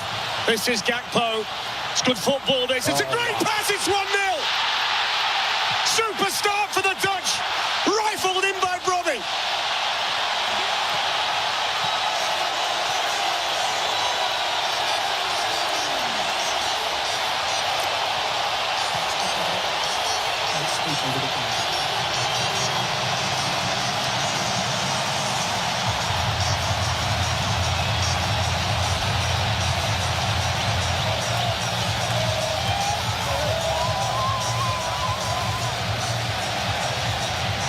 Delight in Houston.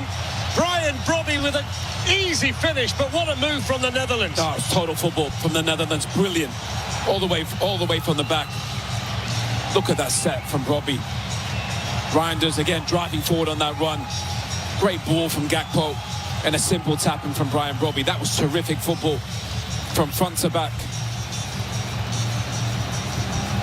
It's like they drew that up on the training pitch, Fletch. Absolutely brilliant. Celebrations from Ronald Koeman. Second international goal for Brian Brobby, who hadn't played for his country since March of 2025 when he came on against Japan in the opening match. What a start. The early goal inside 6 minutes, and they just look a better attacking team already than the one we saw in the opening game against Japan. Yeah, but there wasn't really much space against Japan. They were quite deep, and I thought they did a really good job there. Once that ball goes into Brobby, he sets it, and then they attack very quickly. Spacing was very good, and I think the midfield players are making good runs. That's a good ball in as Sweden look for the response. It was Gyökeres. It's a good save that by Verbruggen. Van Hekken was the player trying to get across.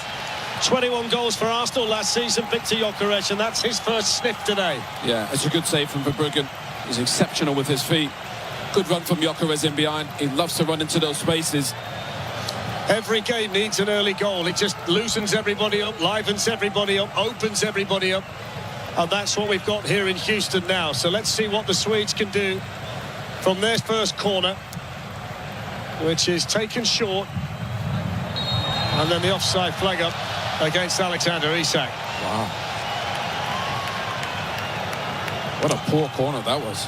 I'm fascinated to see how the Isak-Gyökeres partnership works against a better team. It's okay against Tunisia because they were just too good for them in the opening match, scored 5. This is a different challenge against the likes of Van Hekken, Van Dijk, Dumfries, Van der Ven, etc. Yeah, but I think, look, they're playing the ball up quite quickly into Isak and Gyökeres, but really Ayari's the one they want to get on the ball. He's their creative force. He's barely had a kick so far. That's the big difference for the Dutch today. They can be direct whenever they want to be with big Brian Brobby up there. They couldn't do that necessarily with Donyell Malen. When they did go long against Japan, they aimed for Cody Gakpo out there on the left, but they can go right down the middle today up to Brobby and get him to flick the ball on. Yeah, the spacing just seems better.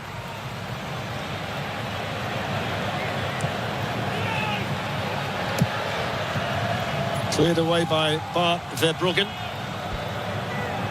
Headed down by Victor Lindelof, who started the Europa League final for Aston Villa as a central midfield player, but he's on the left side of the Sweden back three today. Isaac Heen in the middle from Atalanta, Gustav Lagerbielke out there on the right. The wing-backs, so they've got to get involved in the game. Alexander Bernhardsson on the right, and then Gabriel Goodmanson, who plays for Leeds in the Premier League, on the left. I think Robbie's doing a brilliant job, but when the ball goes into him, he's not trying to turn with it.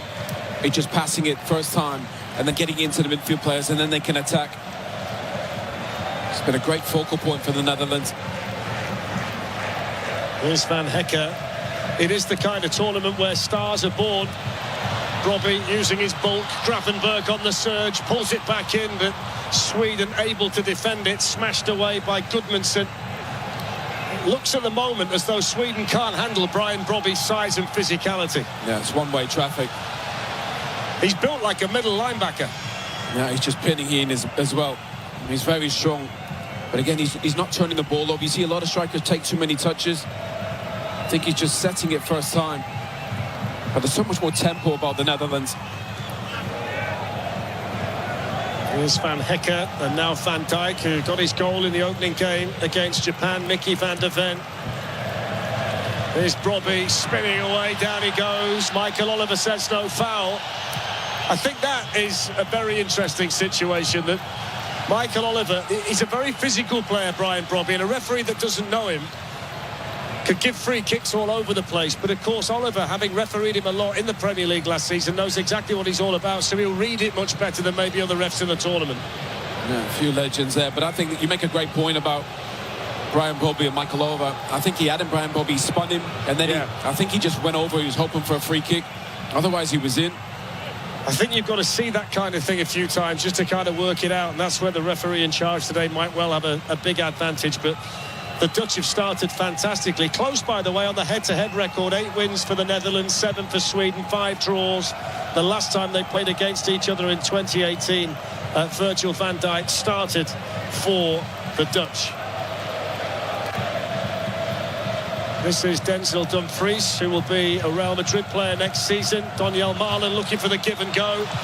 The Dutch might be in again. It's in towards Gakpo and headed down, and that's straightforward for Nordfeldt in the Sweden goal. But this is light years ahead of what we saw from the Dutch in the opening game against Japan. Yeah, just a bit more urgency, a bit more speed, playing forward quicker. To be fair, Sweden are just playing long, straight up to the strikers. They've 2 up, Fledge, and everybody else is back behind the ball. If they do that today, Virgil van Dijk will have Victor Gyökeres in his pocket. Yeah, he'll have a cigar. Crossed in by Dumfries. That's a great ball in. It's fantastic defending, you know. Brilliant working back from Bernhardsson, the wing-back, to get there in front of Gakpo. But what a pass from Dumfries. Fantastic pass, and an early pass as well. That's exceptional defending. When you're on the other side as a fullback, one of the hardest things is to get back in there. He's just behind, but actually timing of that is perfect. They're hanging on here, Sweden. So Van Dijk's in there for the first time for the corner. So is Van der Ven, who had a brilliant goal-scoring season in the Premier League for Tottenham Hotspur. Van Hekke with the blonde hair is right in the mixer.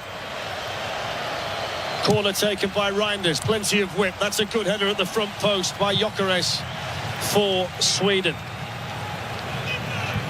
They've just got to weather the early storm here, the Swedes, because they're rampant at the moment, the Dutch.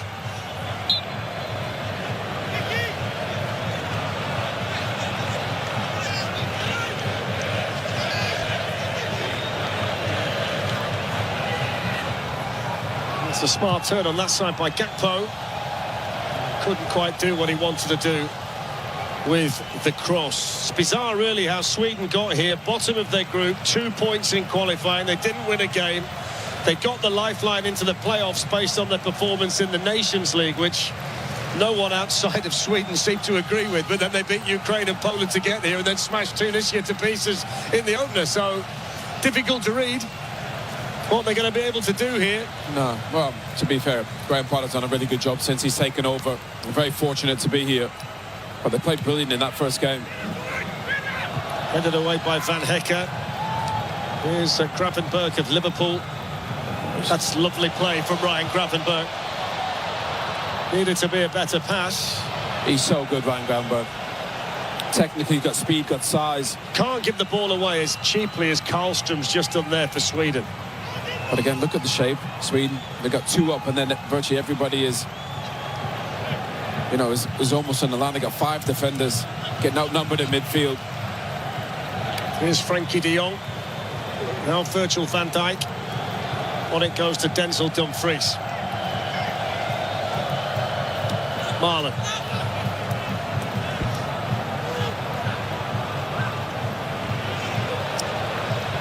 Gravenberg found space. Couldn't quite find Tijani Reinders, but he's not been able to keep that in play. Just crossed the line.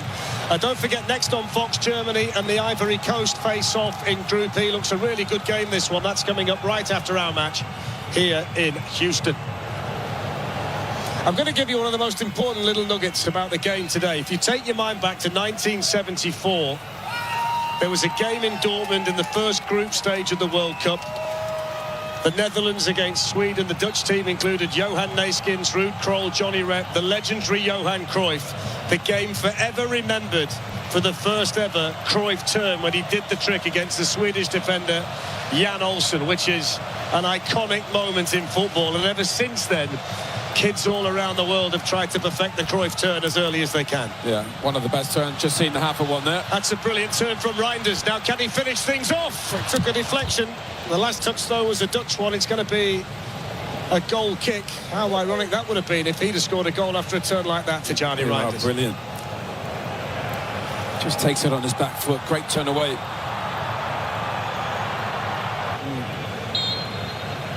Jagielka does well just to get a block in, but I think he can pull the trigger quicker, Reinders. But him and Ryan Gravenberg have been so much more active, Fletch. I would just make the point, though, and I know we're only 15 minutes in, the Dutch are 1-0 up, the Brian Brobby goal. If they play with this tempo and intensity the rest of the way, they're going to be a difficult team to beat for anybody in the World Cup. Yeah, because the goalkeeper for Brugge is terrific. The best part of this Dutch team is actually the defence. And then you've got really good ball players in midfield, so if they can score early and then defend, Fletch, I'm with you. I think that'll be a problem for anyone. There were 1 or 2 coming in who had them as potential winners. Obviously a lot of strong teams in the tournament, but it's difficult to find a hole. And I think that the interesting thing here, you've got a team that's very strong at the back against a team whose strength is at the top end of the pitch. I mean, it might well be the best all-round defence in the league, that in the World Cup rather, that the Netherlands have got, anchored of course by Van Dijk. If Sweden are going to do well here today, they're going to lean on the likes of Isak and Gyökeres pretty heavily. Do you know what, Fletch? I think the only thing they're missing is like a Clarence Seedorf type. A ball player, Wesley Sneijder, but Dennis Bergkamp, just to open things up. Marlon to Dumfries. First time ball, it's 2-0! And it's Brian Brobby again! It's double Dutch in Houston!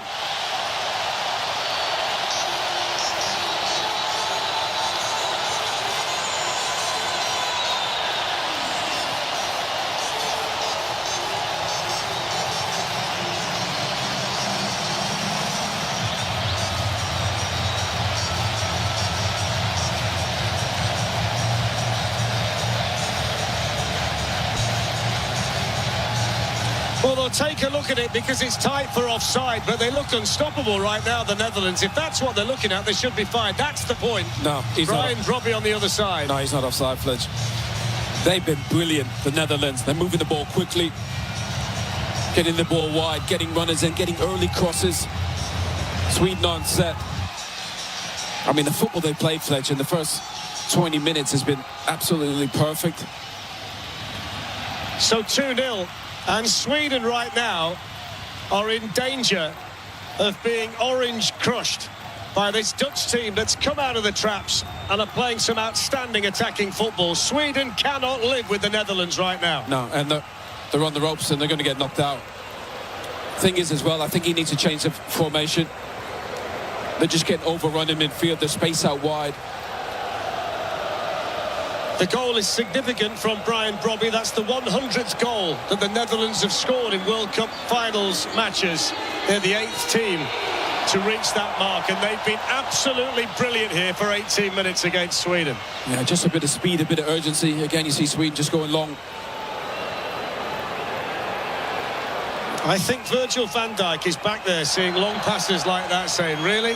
Yeah. You think you can beat me this way? Honestly, Fletch, I'm with you. All the Dutch centre-backs are 6'3", 6'4". They actually have no chance.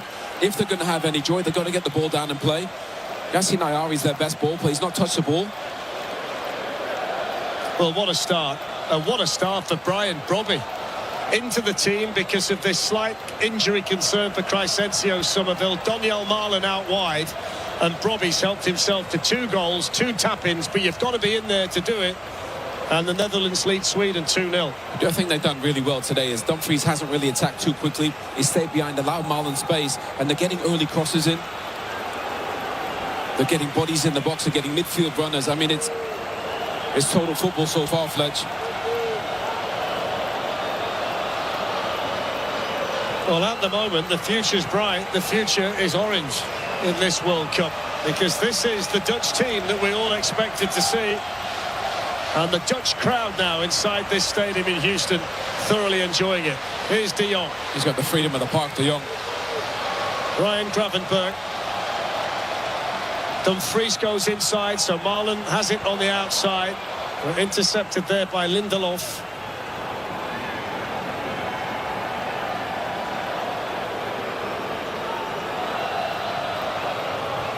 I mean, at the moment, it looks like teams in 2 different divisions. It does.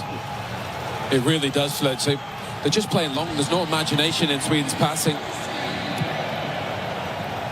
I genuinely think they need to adjust the formation. It's not working. The 2 up. Frankie de Jong is literally just nobody is anywhere near him. They can pass the ball out wide very easily because there's nobody out wide. This is Van Hecker and now Gakpo.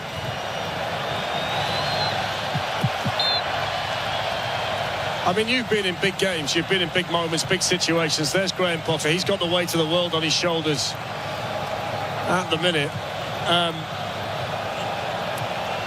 When you're playing in a match like this and everything's going your way and you're in a flow, it must be a wonderful experience for a player to play in games like this where everything comes easy to you. No, it's a beautiful feeling. But again, Sweden have had 1 tackle in. There's no pressure on the ball. Great ball.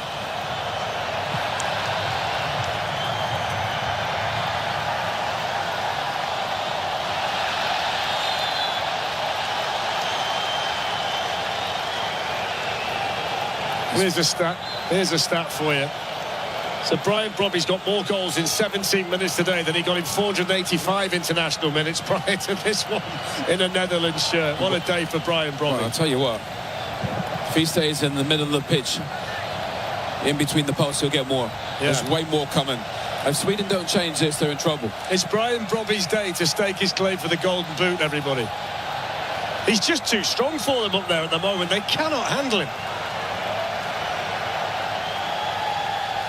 Now the spacing is just perfect for the Netherlands. When you have good spacing, it allows you to keep the ball quite easily.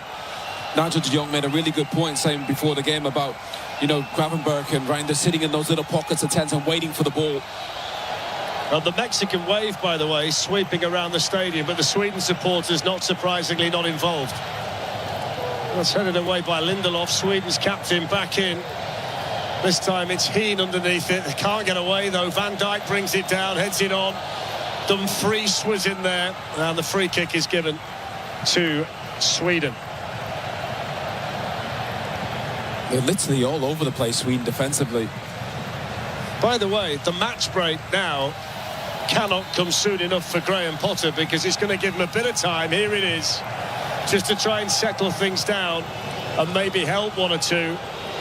We're going to be back after this short match break, but Brian Brobby is the man making the headlines today. 2 goals, 2 early goals. The Dutch looking magnificent. And we will wait and see what kind of response there is from Sweden. But it's his name up in lights. Brian Brobby, the big Dutch number 19. The Netherlands 2, Sweden 0. iHeartRadio. Here are the top Lil Uzi Vert songs that you've thumbed.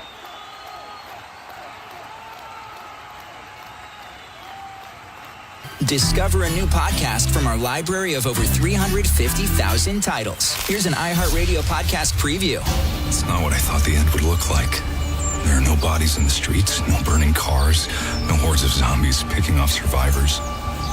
It's more like the world went to sleep and never woke up. Beware of the elephant. It's the army. They got bunkers a mile underground. I don't think it's the government. Beware of the elephant. I mean, you can't be 100% sure it's sleep, right? It's just so crazy. If you start to get drowsy, you have to tell me. Got it? Because if you nod off once, that's it. It's over. Dave. Dave! Dave! Are you sure you're okay? Dave! Beware of the elephant. Dave. Beware of the elephant. Q-Code and Wood Elf present The Edge of Sleep. Listen and follow this podcast for free on the iHeartRadio app. #1 for music, radio, and podcasts all in one. Getting so overrun. So 2-0 to the Netherlands here. You might just have caught Owen there saying they're so overrun. They are at the moment, Sweden. I wonder what Graham Potter said to them down there, because we know that it's a break to take on rehydration and that kind of thing, but the coaches are using it as an opportunity just to reinforce one or two pre-match messages and maybe change one or two things. That's an important little period of time for the Sweden coach to try and stem the tide here. Look, I know a lot of people have opinions on this hydration break, but you know what, one thing it does help is give coaches the opportunity to coach the players. And the lads, I think, will be saying, boss, we're getting overrun in midfield. We need to change it. We're just chasing shadows. One statistic that I noticed coming into the game today is that the Dutch had 10 attempts in the game against Japan, but 5 of them came from set pieces. That was where they were doing most of their damage. Van Dijk scored his headed goal from a situation like that, but it's been nothing like that today. It's been good, fast, attacking football, getting the ball wide, crosses into the box. Brian Brobby feasting off them. They've gone back to the training pitch clearly in Kansas City after the Japan game and worked on quite a lot. Well, I think they've just playing with a little bit more urgency. Spacing's better. But Japan made it really difficult. They sat in really deep, didn't they, Fletch? And there wasn't much space to play. But sometimes I think you just got to get the ball in the box, cross it, or play forward passes. Today, the speed of the play has been terrific. Well, the Netherlands top of Group F as it stands. They'd move on to 4 points with a win today. Japan have still got to play Tunisia. The fact that Sweden got the win in their opening match still has them in a strong potential qualification position as well. The Netherlands can neither qualify or be eliminated regardless of what happens here in Houston today. Sweden coming forward, but they're not going to get very far. Tied it up back there for the Netherlands by Tijani Reinders. Here's Ayari, who got a couple of goals in the opening match, but he's been anonymous so far today. Good run, though, by the Brighton player. And then across there for the Netherlands, Ryan Gravenberg. No, well, that's a bit better. A little bit of football. Said before, Ayari, he's the player. They got to get on the ball. He's barely had a kick.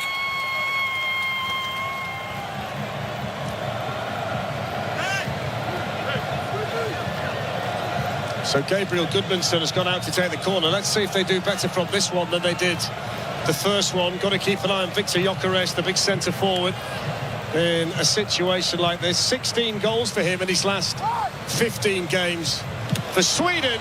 And that's an important block. Shot came in from Karlström on the volley. And it was actually blocked by a Swedish player. Victor Lindelof, the captain, took the full force of that. Oh, it's a great little flick. At the near post from Isak, and Lindelof just catches it. But again, look at the spacing. Get the ball out wide, cross it in early. Allows Bobby to make a run. Really well timed. He's been onside. I must say, Owen, the delivery from wide areas from the Dutch so far in the match has been outstanding. Maybe the best cross of all of them was the Dumfries cross that they didn't score from. Yeah, and I think the timing of the way to pass everything. If you pass it wide, then you can pass it first time. The space to attack. Space out there for Gakpo. Gustav Lagerbielke has to get across. Here's Frenkie de Jong of Barcelona. Jan-Paul van Hecker is going to be a Tottenham player from the start of next season. Intercepted by Ben Hardson over there. It's a poor pass, though. They've got to look after the ball a lot better than they are, Sweden.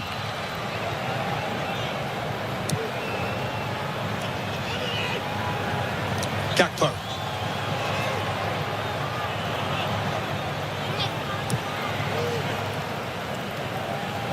Frankie de Jong to Jan-Paul van Hekke. And flicked away there by Isak, who can set off down this side and play it on to Gyökeres. Ayari's made the run in the middle. It's a great pass. Oh, he should have headed it. He's tried to control it. Ayari in a glorious position. The Sweden supporters know it, but they had to do better with that. That's a brilliant ball from Gyökeres. His weaker left. You just got to take it for a time, Fletch. It's absolutely perfect.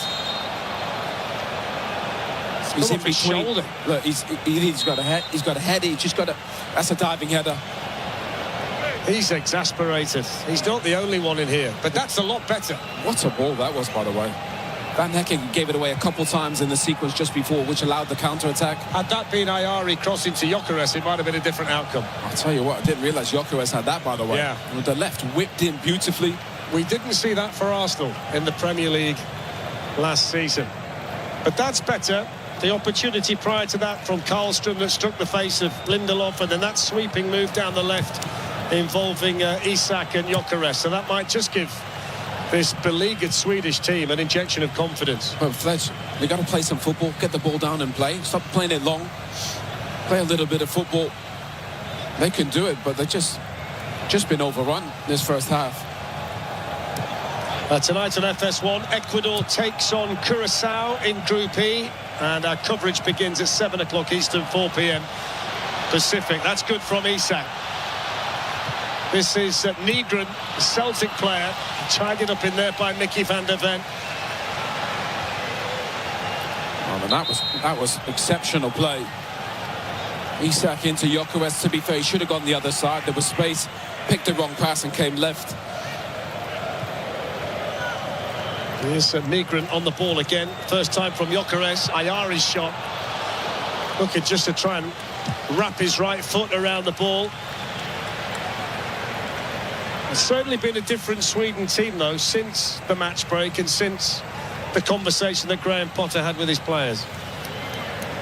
And Isak's playing more on this left-hand side now. He's not playing flat up with Gyökeres. In-game management, Fletch, is so important. It's worth pointing out that the Dutch blew 2 leads against Japan. They were ahead through Van Dijk and then ahead through Somerville both times. Japan came back. It's the first time they've blown 2 leads in the same World Cup match in all of their competing years. They've got a 2-goal cushion today, but just 1 or 2 signs that Sweden might be working things out.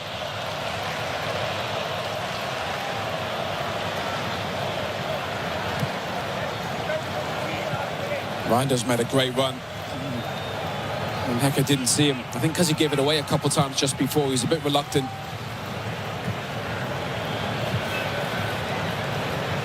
Van der Ven just got moved over there. Gakpo can flick on. Hooked down the line by Lagerbielke and out for the throw-in. It's the first time in 12 years that the Netherlands have played a European nation in the World Cup. The last time they did it, they beat Spain 5-1. So I hope it trends in that direction again today. Brian Brobby, who'd only scored once for his country prior to this World Cup finals, has 2 so far today. 7 goals in all competitions for Sunderland last season, but his value to the team was significantly greater than the number of goals he scored. Yeah, he's a brilliant physical presence. Makes it really difficult to play against. And I think what he's doing is occupying the Swedish defenders and bringing his teammates into play. Rifled in by Van der Ven. Brobby's touch, and now he's going to chase it. Well, Lindelof had covered well back there for Sweden. When he's in the kind of mood he's in, Brian Brobby, and he's backing into defenders like he does, he must be like trying to tackle Marshawn Lynch. Yeah, nobody wanted to do that. He was at one of the games. Did you see he was in Seattle? Him, yeah, he was in Seattle. Like he was being a photographer. Brilliant. Great to see him. So many famous faces coming out to see these World Cup matches. Here's Isak, bit of space. On the move, flicks it through Gyökeres. Good chance away from Van Hekke, but he couldn't get the finish right. But that's brilliant from those 2. Really good football. And Isak's dropping and getting on the ball. He's got to do better, Gyökeres. He's got his eyes up. He looks. It's a great run. Don't know why he doesn't pull the trigger there. Allows Van Hecke to get to him. I think he had plenty of space. And actually, when they start playing football, Fletch, there is space for them. Isak looks sharp, doesn't he, as a provider so far today. Maybe the relief of being away from the Premier League and Liverpool for a period of time while he just gets his thoughts back to where they want to be. But he certainly looks good in possession in a deeper role for this Swedish team today. Well, he's the main man. He was the main man at Newcastle, wasn't he? He's the main man in this Sweden team. I think he probably prefers that role. I think when you come to a big team full of stars, you try and find your way and try and fit in rather than stand out. And I think sometimes that I saw that at Man United and at Bayern. You always sign all these top players. You got to play the way you did at your club. That's why they signed you. Here's De Jong pulling the strings in central midfield for the Netherlands, orchestrating their possessions. Now Van de Ven, Virgil van Dijk, and back it goes to Frenkie de Jong.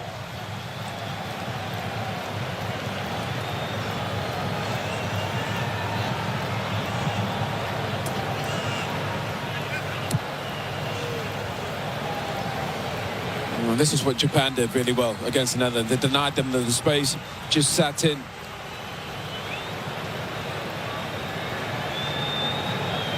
At one point I would make, just looking at the way the game's being played, when they make runs from deep positions, the Swedes aren't going with them. If they time the pass like that, Marlon was coming in, they can get in behind. I mean, that was right on cue, but you can see them trying to do it. Sweden are holding the line, and various Dutch players keep making runs in behind. If De Jong can get his range right, they can open them up that way. It doesn't matter how deep a defence is. If you make forward runs and forward passes, you can open up anybody. Fletch, that's why it's really important from that deeper position. Make a run, a diagonal run to the goal, and a player like De Jong, he'll find you.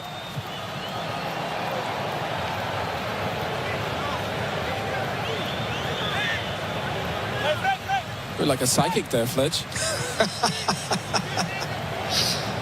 A conversation down there involving Sweden's head coach, Graham Potter. His nation's form is patchy. 5 defeats in their last 10 games, which didn't provide much optimism heading into the tournament, but they felt a lot better about themselves after the opening result. And they're looking to try and pick themselves up off the mat here, having gone 2 down to those 2 early Brian Brobby goals in a big game against the Netherlands here in Houston. Well, they look a lot better since they changed the shape. Much better. Victor Gyökeres to Alexander Isak. And switched out there to the wing-back Bernhardsson. Lagerbielke, now Karlström.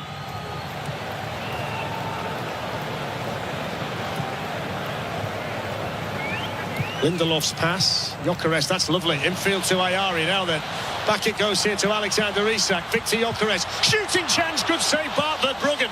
Excellent football from Sweden. Still not clear. Bernhardsson's ball in, headed away by De Jong, who's back there helping out defensively. Where was this the first 20 minutes? They're playing some proper football now. Getting it down and playing.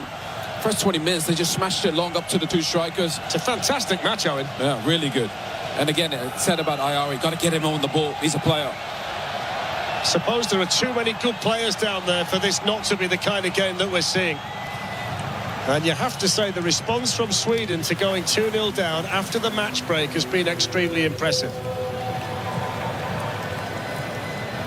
Well, you're not going to trouble Van Hecke and Van Dijk and Van de Ven with long balls, are you? I mean, it's literally bread and butter for them. Once they got it down and played, changed the shape, they look better. Of course, this is the stadium which was the scene of Tom Brady's greatest ever comeback, the Super Bowl here against Atlanta. And Sweden themselves looking for the great comeback here in this World Cup match against the Dutch. Here's Van de Ven powering forward. So strong, so quick. Lindelof there to clear away for Sweden. Here's Cody Gakpo.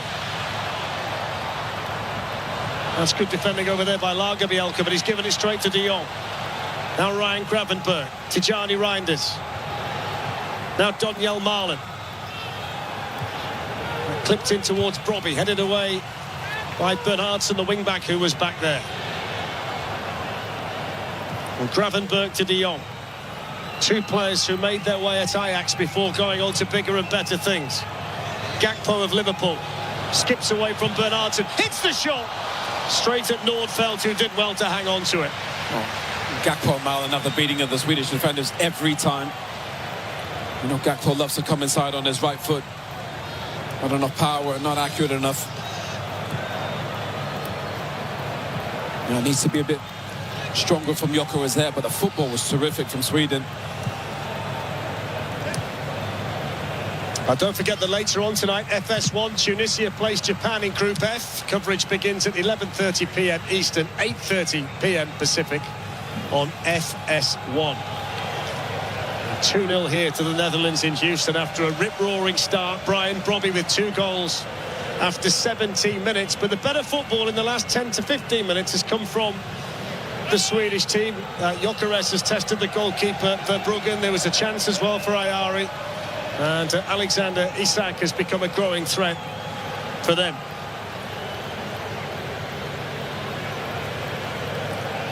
Tijani Reinders of Manchester City. Gakpo moves away from the Swedish defender, clips in the cross. Denzel Dumfries couldn't reach it. Just timed his run a little bit wrong, didn't he? And he just delayed a little bit. Oh, and he would have had a chance to head it goalwards. Yeah, he's normally brilliant at that when he was at Inter. Obviously going to Real Madrid now. One back, here's Daniel Marlin. Angle tight, drives it through, didn't find anybody. Brobby was in there, Gakpo was in there. The far post was beckoning as well. And it's a wasted opportunity for the Dutch. Well, that was game, set and match.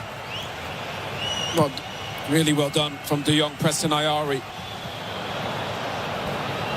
It was like half a shot, half a cross, wasn't it, Fledge? It was. Robbie and Gakpo just waiting. It was.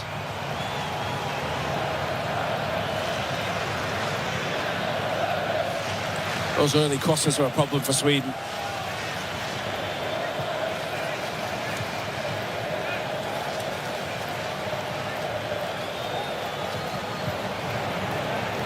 Here's Isaac Heen. No, Alexander Bernhardsson.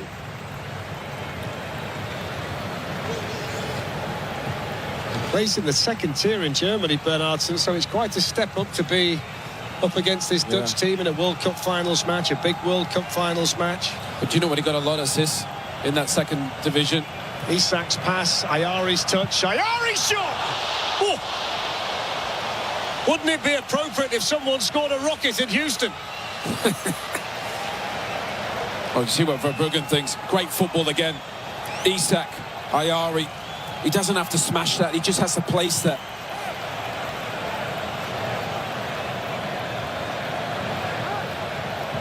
They're playing so much better, Sweden. So much more composed.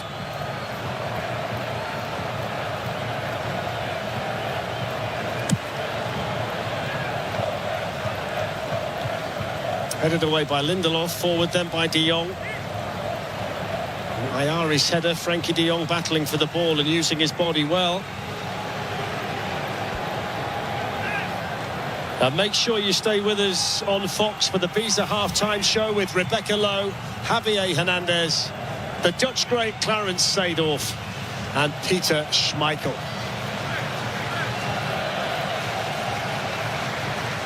It's been a really enjoyable game so far. There's some excellent football being played by both nations. Yeah, I'm pretty sure Clarence will be happy at half-time. Oh, yeah. Playing some really good football. To be fair, if they get the third, then it's over, isn't it? I think there'll be more chances from... I'm not sure why Sweden drop into this shape and wait. They're 2-0 down. Oh, Frankie.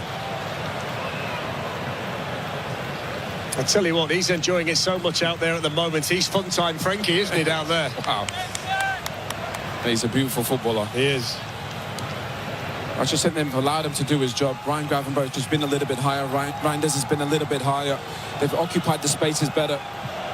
Thought against Japan, they were too slow.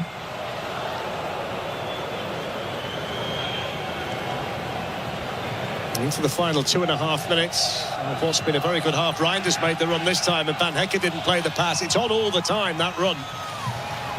Denzel Dumfries took a deflection, the cross, and Nordfeldt was happy with that because it just diverted the ball into his gloves. They were sniffing around again, the likes of Gakpo and Brobby. It's amazing how easy it is for the Netherlands to cross the ball first time.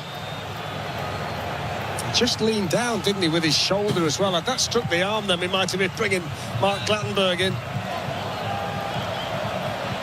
That's nicely done by Goodmanson. Good, powerful run. In pursuit, Gravenberg, and he's fouled him.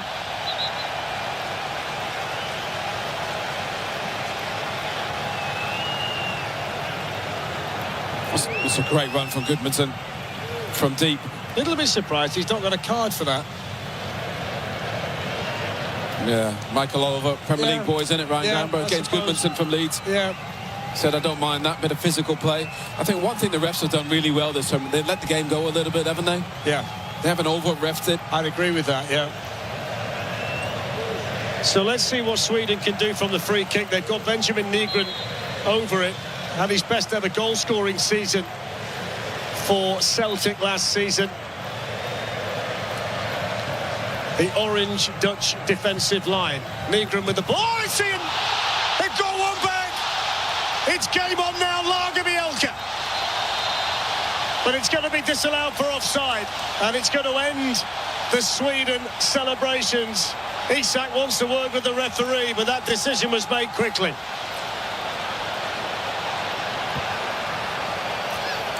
What a ball from Benjamin Nygren. I mean, that is as good as you can hit a free kick. He's actually never got back onside, has he? What a ball. He's never got back onside, though. They stood the other side of the Dutch line. He's never come back. Yeah, I don't understand that. They love doing that. Surely you take the step back and then go again, don't you? That's the idea. Yeah, I mean, a lot of the coaches like this. That one, I've never really quite understood it, but the delivery from Nygren is absolutely exceptional. Allow the players to attack the ball. So confirmation that the goal is disallowed for offside. So the Lagerbielke goal ruled out. Remains 2-0 to the Netherlands. 4 minutes of additional time to play at the end of the half. And what a moment that would have been for Graham Potter and his players to get a goal back right on the stroke of half-time. But they've got to pick themselves up and go again.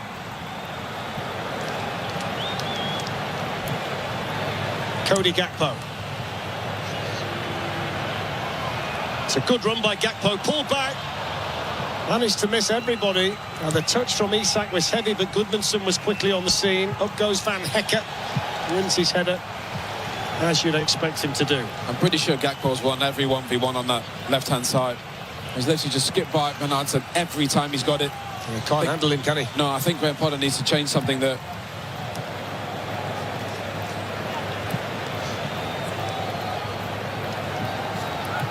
There's Goodmanson, who looks a lot more accomplished on this left-hand side against Daniel Malen, although he's got the double problem of Denzel Dumfries being up there all the time as well. Isaac Heen. It's a lovely pass in field to Karlström.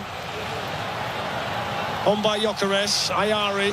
Over he goes. Free kick. Foul given away by Dumfries. Good position this for Sweden. Again, really good football. Since they switched to a back four, they've kept the ball really well. Spacing's better. Gyökeres has played the ball really well, quite quickly. Again, it's Ayari though, Fletch. He's the one. What a brilliant position for a free kick this is.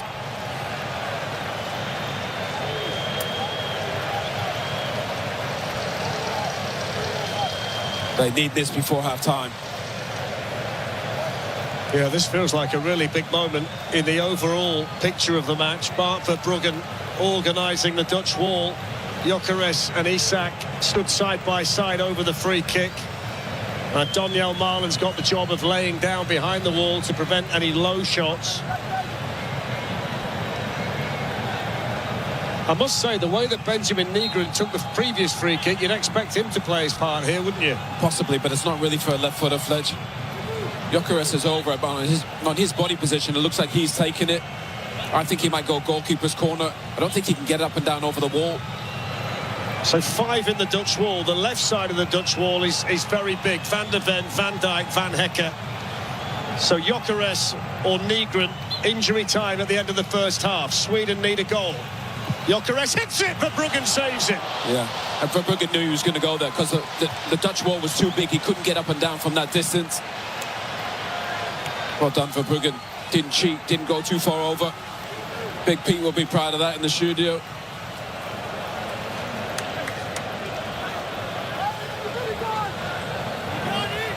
So let's see what Sweden can do from the long throw-in from that side. Hurled in towards Heen, headed away by De Jong, and then hit on the volley.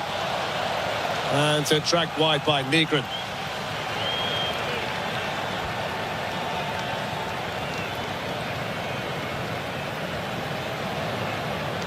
You see the Swedish players there trying to form a wall, put Verbruggen off, but he doesn't gamble, and he shouldn't do.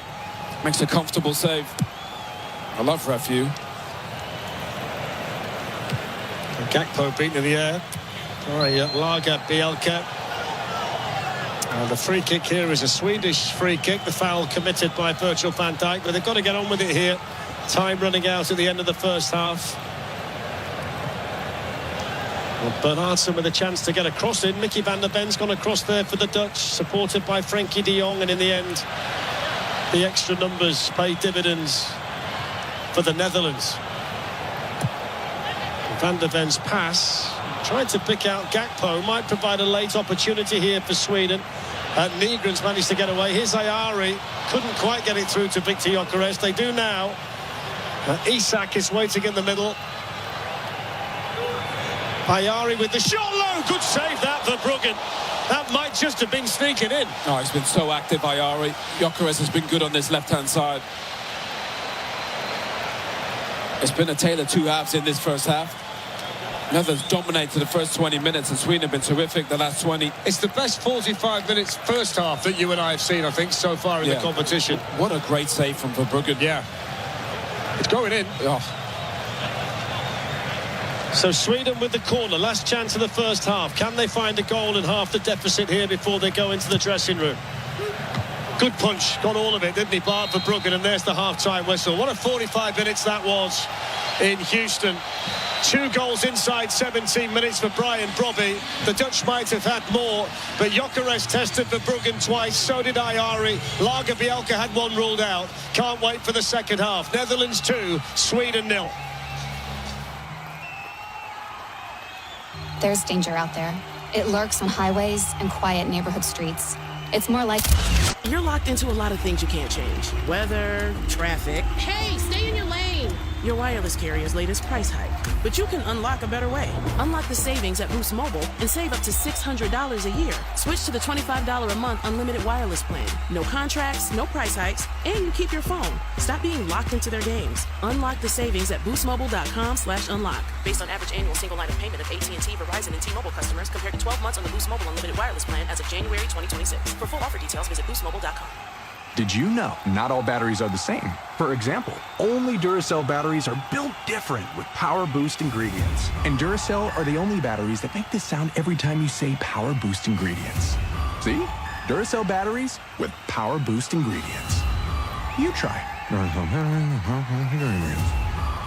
Told ya. Duracell batteries are built different with Power Boost ingredients. And they're built right here in the USA with US and global parts. Time now for halftime here at the FIFA World Cup 2026 on iHeartRadio, presented by Fox One. And now a look at today's first half. 45 minutes in the books at Houston Stadium, and Netherlands leading Sweden by a score of 2-0. We welcome you into the halftime show. My name is Jackson Feltz. I'm alongside the 3-time national champion head coach Pete Ewing and the All-American and national champion at North Carolina, Danny Jackson. Let's take you through here this first half. Our first half recap is brought to you by the Home Depot. Upgrade your FIFA World Cup 2026 setup. Build it like Beckham from living room to lawn with the Home Depot. And take the fast free delivery assist. The Home Depot official FIFA World Cup 2026 supporter, subject to availability. It started fast for the Netherlands right away, right as the clock struck 5-0-0. It is big Brian Brobby putting it in the back of the net for a 1-0 lead. And then just about 12 minutes later, 17th minute, it's Brobby again. The first time it came from the left side. The second time in the 17th minute, the cross came in from the right side. He puts it in the back of the net again, and his brace gives Netherlands a 2-0 lead here at the break. Pete, what did you see from this exciting game in the first 45 minutes? Well, when it went 2-0, I wanted to pick my score because I said it would be a 2-0 game, and I thought, well, this is going to be a 4-0 game. But then the hydration break did what we've seen happen a few other times. A little bit of momentum switched to Sweden. And then, holy cow, for Verbruggen in goal, right? He was busy, right? Now, they weren't really tough saves, but they were good saves. And he parried balls out. But he had 3 where he had to be extended and go to the ground. They had a goal called back that was offside by the length of an elbow to the hand and on a free kick. And so I like where Sweden is. They have to go walking into this halftime saying, hey, let's get 1 goal and we can get ourselves back in it. So it really had the Netherlands, Danny, after the water break, had them on their heels a little bit. Yeah, I think it was the perfect start by the Dutch. We talked about them being kind of that second tier of favourites in this World Cup, and I think, Jackson, you mentioned it 3 times they've lost in the final, but they came out the blocks flying, disappointed after a 2-2 tie against Japan, but they came in, they made 1 change. Somerville, who I thought was a good player, scored a goal in that first game, was dropped, and they needed a more of a physical presence up front as that number 9. We question, is the other Dutch missing a number 9 to score goals? Well, Brian Brobby stepped up. Double inside the first 17 minutes. The second goal is always so important. We haven't seen it happen too often in the World Cup where teams have taken their foot off the gas somewhat, Switzerland being one of them, where Qatar tied it up in that first round of games. Germany got tied up through that first hydration break against Curacao. But for the Dutch, that all-important second goal was vital for them, especially as Pete mentioned, coming out that hydration break. Sweden shifted a formation to a 3-1-4-2. Didn't work for them in the first 20-25 minutes. They shifted to more of a 4-2-3-1. Isak dropped into the hole and allowed Gyökeres to be the lone man up front, and it worked much better for him. I will say this. I love the first goal. Robbie just lays off a beautiful, just outside of the foot dish, just drops it back. So it's in, back, wide, and then he puts his head down. And we talked off air about guys putting their head down before this game even started. We talked about Rooney. He just put his head down and ran 50 yards to get inside and the trusted box. That his teammate would find the ball between the back 4 and the goalkeeper. It was a perfect cross. Yeah, just tremendous. And he did it again on the second goal this time from the right-hand side. But it was just a tremendous layoff and then turn and go. Pete, you mentioned it, and I think this is a more of a general conversation, but it certainly applies to this game. And Danny, I know we've done many, many games together so far during this World Cup here on iHeartRadio. And I think the conversation topic about how, for as long as we've known it, soccer is a game of 2 halves. And it's interesting how the hydration break has really turned this tournament and the games specifically into a game of 4 quarters. Yeah, go ahead. Yeah, I was saying, Pochettino did it with the old laptop coming out for one of those friendly games before, and it kind of really changed things up. It wasn't just a quick drink of water and then, pat on the back and off you goes. Okay, how are we going to shift? And the Swedish team did shift. Graham Potter made a real succinct change tactically, as we mentioned, shifted from a 3 to a 4, dropped Isak in. That changed things up, and it forces not just the players on your team to change things up, but it forces the other team to adapt, which I think the Dutch took a little while to get going, and they'll make some changes, I'm sure, at halftime to counteract that. Virgil van Dijk said he doesn't like it, right? But it has become... it's 4 quarters. You're absolutely right, Jackson. I mean, it really, that's the reality. It's a timeout, right? And it is changed for teams. Tactically, they can do things, or it can shift the momentum, as we just saw in this one. We've seen probably 3 or 4 games where the momentum has shifted. It gives somebody a break. No, go ahead. No, I was going to say, I think the interesting thing for the Dutch is they play this total football at their first goal, where everybody has kind of the ability to play in all these different positions, and it circulates through. First goal is an example of that. But also, you've seen the Dutch play it direct as well. Van Dijk doesn't mess around. There was a time he had the ball, I think it was a free kick. After that first goal, and he was like, get the lines up. He took it, and he's pumped it 60 yards up the field. We sometimes see teams overplaying, getting caught in trouble. The Dutch have that good balance of playing through and also knocking it long. Well, for the Netherlands right now, 2 goals in the first 17 minutes, and they lead this thing by a score of 2-0. But Sweden, as Pete said, they're right now probably saying in their halftime break, we can win this, or at least get back in this. That's for sure. We will get a break here. We will get to some keys to the second half. It is 2-0 game right now, but it is back and forth. We are watching a fun soccer match right now at Houston Stadium. We'll have more next. You're listening to FIFA World Cup 2026 on iHeartRadio. Vice President J.D. Vance says he expects to travel to Switzerland in the coming days to join the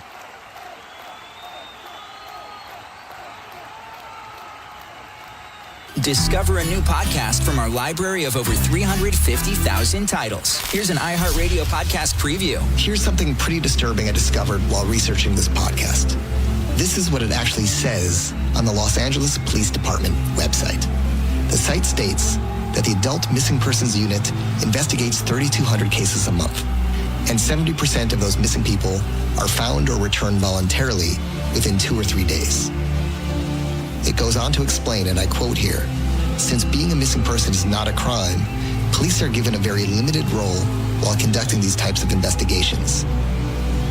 At the bottom of the webpage, it gets more disturbing. There's a section titled, "What if they never returned?" And here's the official police advice. In such situations, you may want to enlist the services of a private investigator to assist in your search. If you can't afford a PI, the police elaborate, quote, "Another option would be to contact the Salvation Army, which has a missing persons locator program."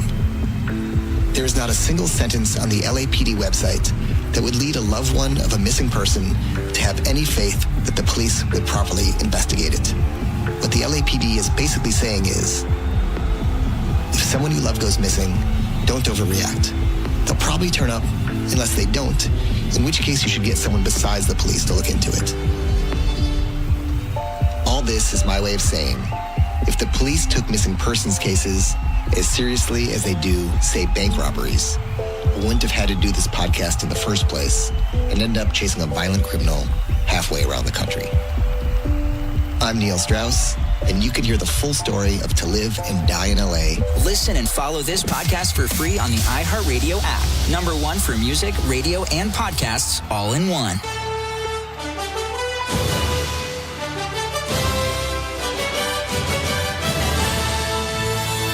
You're listening to FIFA World Cup 2026 on iHeartRadio. We welcome you back to the halftime show. Jackson Feltz alongside the three-time national champion head coach Pete Fewing and the All-American and national champion at North Carolina, Danny Jackson. Netherlands leads Sweden at Houston Stadium by a score of 2-0. Big Brian Brobby with 2 goals in the first 17 minutes to give the Dutch their lead right now. And at the moment right now, they are at the top of Group F.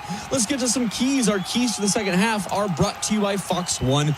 The excitement of the FIFA World Cup is now streaming live on Fox One, the official English streaming platform to catch every unforgettable moment. Fox One brings the action straight to your screen so you never miss a goal. Download Fox One and experience the FIFA World Cup live. Pete, I'll start with you. Keys to the second half for both of these clubs with the Netherlands leading 2-0. Well, for the Netherlands, they can't give up a goal. So it starts with, hey, do not allow these shots from the edge of the box, right? No unnecessary fouls for restarts to get the ball inside the box. If I'm Koeman, I'm saying, hey, we're giving them way too many chances, forcing our goalkeeper to make 3 saves after the water break, so hydration break. So I would say start there with the defense. We got to tighten things up, and then what's working is getting it forward, getting it back, getting it wide, getting through the box. So one more goal will crush Sweden's hope, I think, and they need to get that, but they can't give up a goal. Yeah, I think from a standpoint for Sweden, much of the same as they were in that last 20 minutes of the game. I think Isak and Ayari played more narrow. They played in behind Gyökeres, and that caused the midfield three of the Dutch to have some serious problems. They have to counteract that. They are getting overrun in the midfield, especially in those spaces between their back four and their midfield. So what the Dutch going to do to counter that, I think Ayari is a player to watch. He's been getting more involved. He was the man of the match against Tunisia. He scored the first and last goal in that game, and you've seen him do a couple of pop shots in and around the top of the 18-yard box, force a couple of saves from Verbruggen. So he's going to get more involved, build more confidence. And I think going back to the bench, Elanga is an exciting player. Bergvall, the Tottenham Wunderkid, as they call him, young player coming off the bench. He'll give a ton of energy. And as you mentioned, Svanberg scored seconds after coming off the bench. So look to Graham Potter to make some changes, I think, a little bit early. But right now, he's going to settle into what those final 20 minutes were. They had success. it's going to be important now to use that success and get a goal quickly. Well, Lionel Messi had his hat trick for Argentina there in their first game. And for Brian Brobby right now, he has his chance to get a hat trick. He's at 2 goals right now. We are right now at a 2-0 Netherlands lead over Sweden. We'll head things back over to Houston Stadium. The second half of Sweden-Netherlands begins next. You're listening to FIFA World Cup 2026 on iHeartRadio.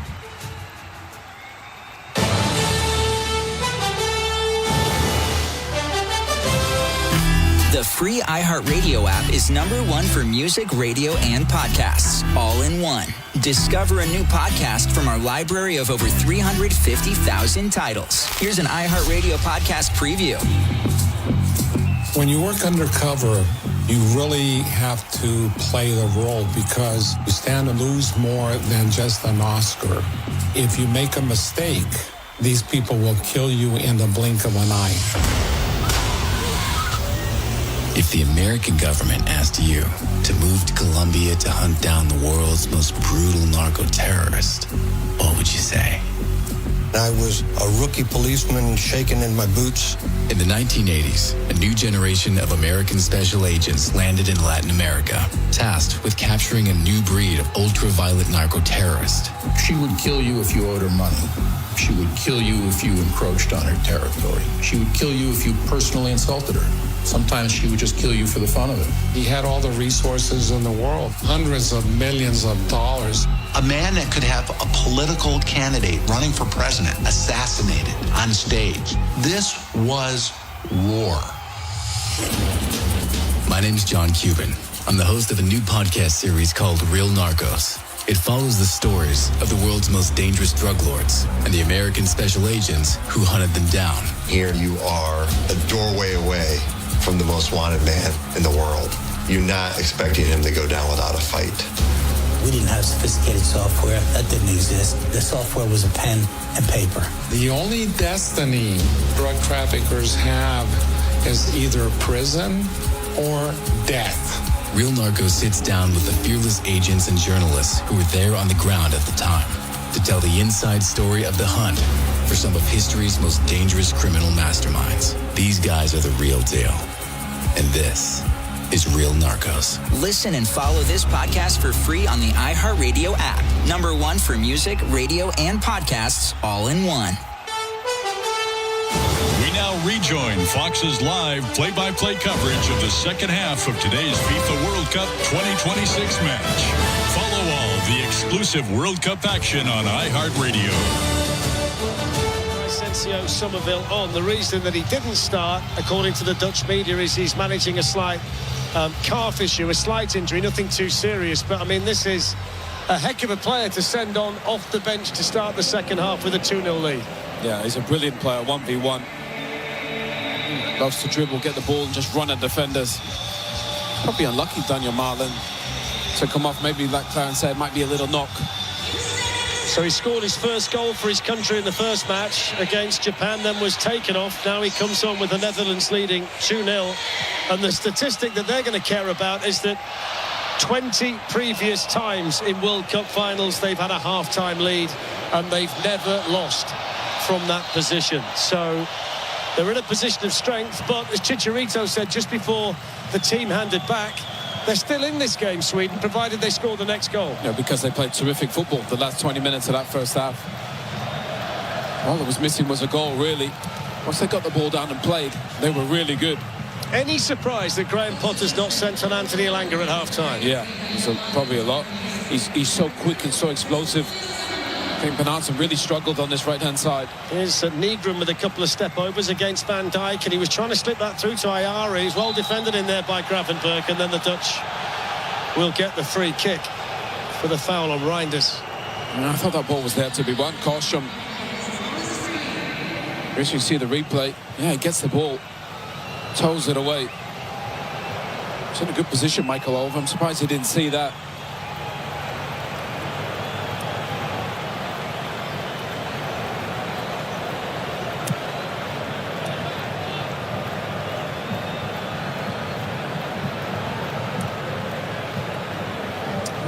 Virgil van Dijk.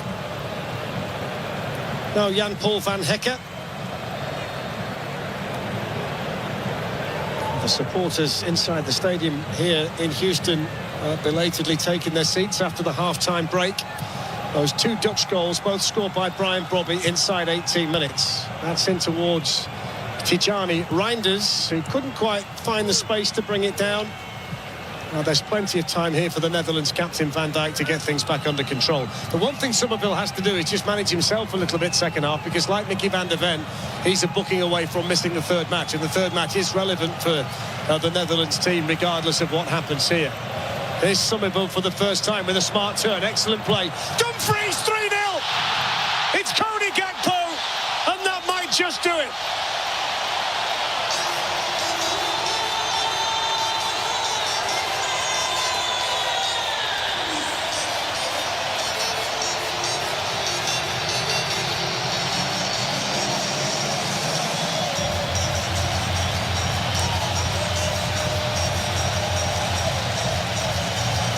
It's another outstanding attacking move from the Netherlands, and in Sweden's case, Houston, they have a problem.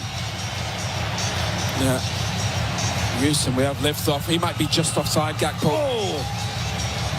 I'm sure they're having a look at brilliant football again. How good was that from Somerville? Great feet, ball out wide into Dumfries. Absolutely class. They played some terrific football. Robbie was almost there for his hat-trick. So the goal stands 3-0. The smile on the face of Ronald Koeman and those in orange inside this magnificent stadium. Netherlands 3, Sweden 0. And what a way to start the second half. How good was that football, by the way? The turn from Somerville was a thing of beauty. I must say, though, Owen, when you look at the goals that Sweden have conceded today, the goals the Netherlands have scored, they've all been very, very similar. Identical. But that's because of the shape that they have. The space out wide for the Netherlands to cross the ball very early. There's no pressure on any of those crosses, Fletch. I would think Real Madrid supporters are watching Denzel Dumfries today, and they're thinking, right, he's going to light up the Bernabeu in an attacking sense in the Champions League and La Liga next season. We spoke to Nigel de Jong about it before, the technical director for Netherlands. He was saying that. I said to him about how I thought Dumfries got too high too quickly. He's come from a little bit deeper, Fletch, today, and that allows him to cross the ball. First time, I think when you get in that space too quickly, you have your back to the game. I think when he's running forward, he's absolutely electric.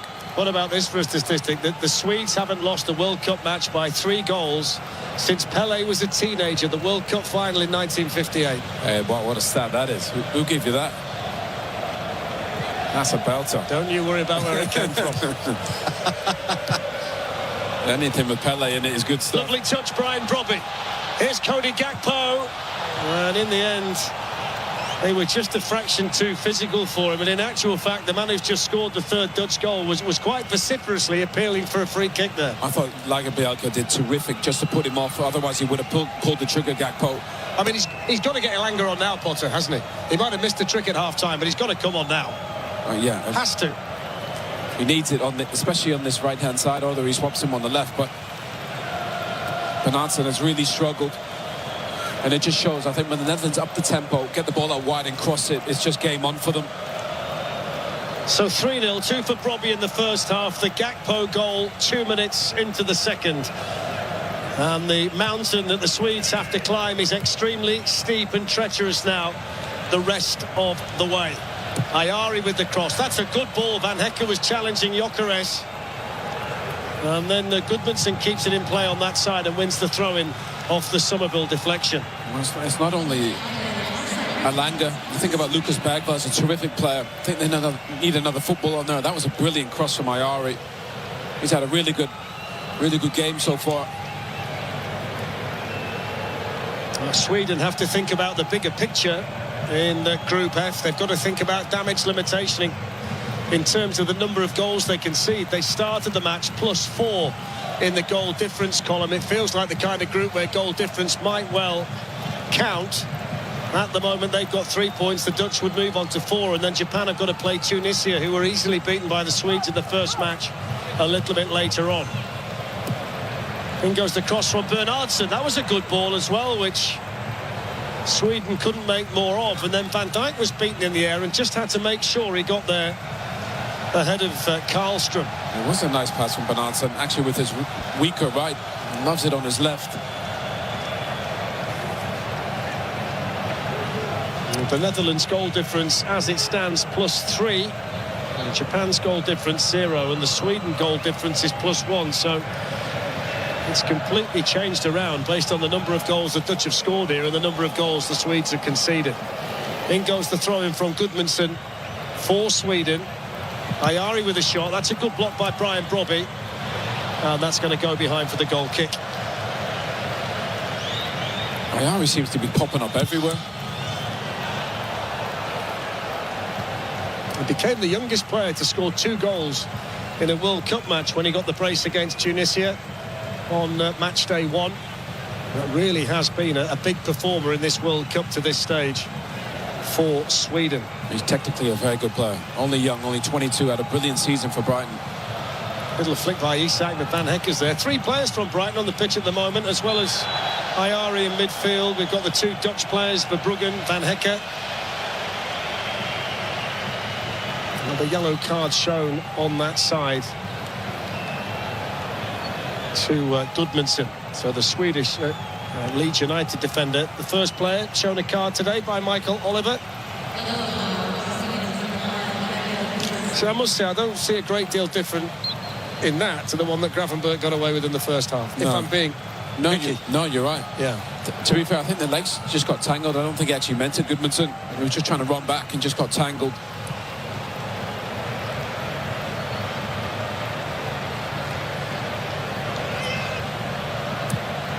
And Verbruggen spots the Brobby run. It's an important header by Heen for Sweden because he was often charging there, Brian Brobby.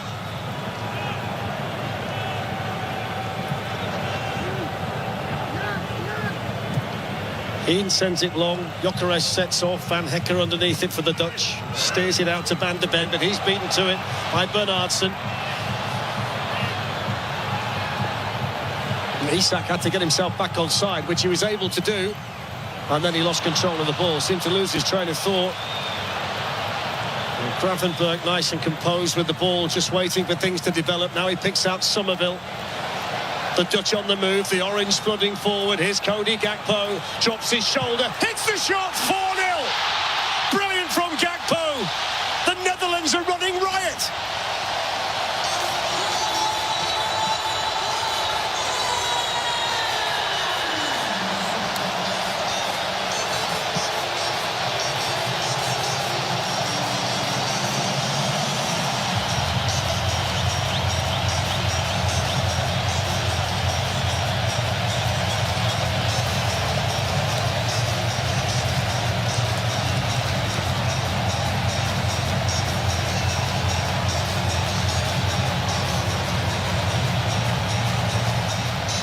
Dutch celebrations in Houston. 2 for Brobby, 2 for Gakpo, 4 for the Dutch. Oh, it's a brilliant finish from Cody Gakpo. He's had the beating of the Swedish defenders all game. Come inside. Brilliant counter-attack. Oh, it gives the goalkeeper the eyes. Nordfeldt, bless him, he's barely been able to touch the ball with his hands. That turnover of possession, Fletch, from Isak on the edge of the box. How quickly did they break? Gravenberch, Somerville, brilliant. The composure from Gravenberch at the start of the move, just to wait for the runners and for things to develop ahead of him. Real class. Yeah, he's got that in the back. When he does that, he comes inside. He doesn't overdo it. I think he's brilliant. He's a great finisher. So Lucas Bergvall is on, Zanelli is on, and Elanga is on. Too little, too late, that. 4-0. I mean, that's done and dusted. Well, what a day for the Dutch. What a day for Brian Brobby, 2 in the first half. What a day for Cody Gakpo, 2 in the second half. 3 goals in 5 games for him 4 years ago in Qatar in 2022. And he's off and rolling here in World Cup 2026. The goal that Gakpo just scored, by the way, the 100th goal of the World Cup finals so far this year. Wow, that's gone quick. So it's a really good attacking play. Here's Lucas Bergvall, the Tottenham Hotspur youngster. I do find it hard to work out. There's a good shot. That's not bad at all. It's the stanchion behind the goal from Ayari. If anybody's going to score for the Swedes today, it's going to be him. Honestly, how many shots has he had, by the way? He must have 4 or 5. Great little turn. you know, I think he's just trying to smash it too hard. Doesn't need a rocket, Fletch. I know you wanted one. Just needs to place it.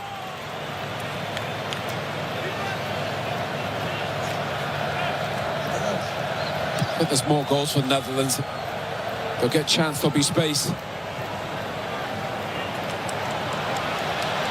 Here's Cody Gakpo, like Brian Brobby, on a hat-trick now. Bergvall got a foot in. Brobby. Gravenberg. Too high. Don't forget, scan the QR code on the screen to vote for the Michelob Ultra Superior Player of the Match. Pretty confident he's wearing orange. That's a pretty good guess, Fletch. Could have had another one there. Gravenberg didn't need to smash it again. Put a couple of steps forward and just place it.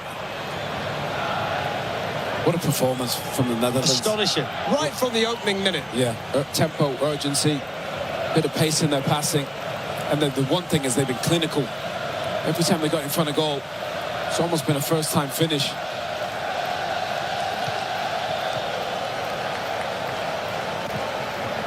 So the players who went off, by the way, Benjamin Nygren, Bernhardsen, who's had a struggle all the way through, and Karlstrom. It does feel like a little bit too late, though, from Graham Potter's perspective. There's no way back here from a 4-goal deficit against a team as good as this. Well, especially with that defence, Fletch. Van Dijk, Van der Ven, Van Hecke. Yeah, De Jong towards Reinders. Breaks here for Alexander Isak, and then Ilanga's full of speed. Ilanga's in, off the bench, in on goal and scores! What an impact from Anthony Ilanga!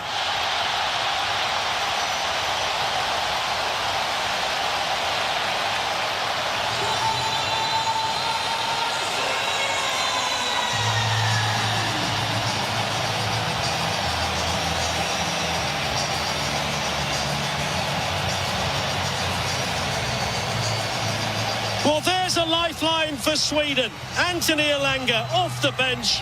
His dad played for Cameroon in the World Cup in 1998.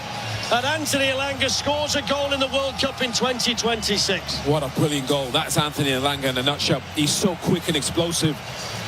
Great finish on his weaker left, but he's too quick.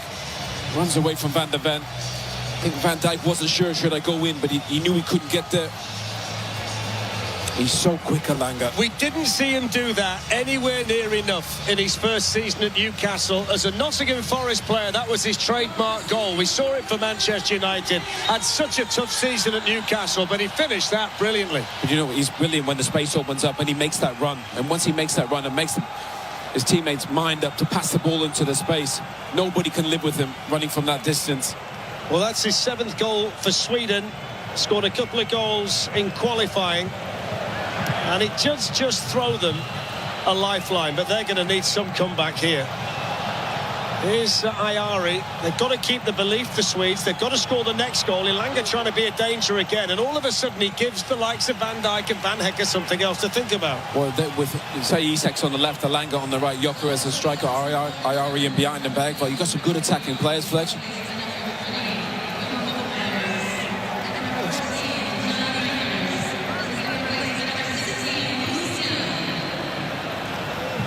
It's so open down there at the moment.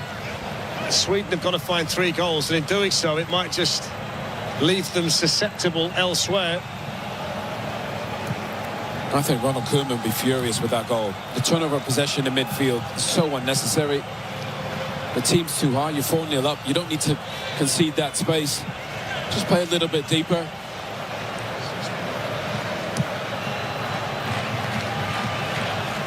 Credit Ilanga, though. It's a brilliant run and finish. So Ronald Koeman has taken off Tijani Reinders and Frankie de Jong. He's sent on Toon Koopmeiners and Goose Till. So 2 midfield changes. Sweden have got it with Ilanga. That's a good cross. It's a good header as well by Van Hecke, because Isak was right behind him. It's a good game now, blimey. Oh, Van der Ven's thinking, what's going on here? Ilanga's absolutely running them ragged down this right-hand side. He's just too quick, Anthony Ilanga, and Van der Ven's rapid. Great cross in. And Hecke reads it. And he's changed the game for Sweden. Anthony Ilanga. Well, this place once saw a miracle comeback in a Super Bowl. Tom Brady was at the helm that day. Are they going to see a miracle comeback here from Sweden? They've just got to keep plugging away and doing what they're doing. Ayari from the corner. Van Dijk underneath it. And that's going to be a goal kick. I mean, that would be a miracle, that. Well, you never say never. And next on Fox, Germany and the Ivory Coast face off in Group E. That's coming up right after our match here in Houston. There's the offside that they looked at for the Cody Gakpo goal just after the second half had kicked off. One thing Koopmeiners wants to do today, Owen, is have more touches. He came on against Japan, played 20 minutes and touched the ball 4 times. Yeah, and he didn't play well. That's when they lost momentum in the game, Fledge, from the changes. Off goes Crescencio Somerville. Here's the dangerous Denzel Dumfries, but it wasn't a very good pass by Somerville. Ryan Gravenberg. Now Koopmeiners. Van der Ven. I'd love to see a race from a standing start between Elanga and Van der Ven. I think Elanga's winning. Do you? Yeah. Here's Brobby. Rolls away. It's good defending that by Lindelof. Needed all of his experience, the Sweden captain. Otherwise, it might well have been the Brobby hat-trick.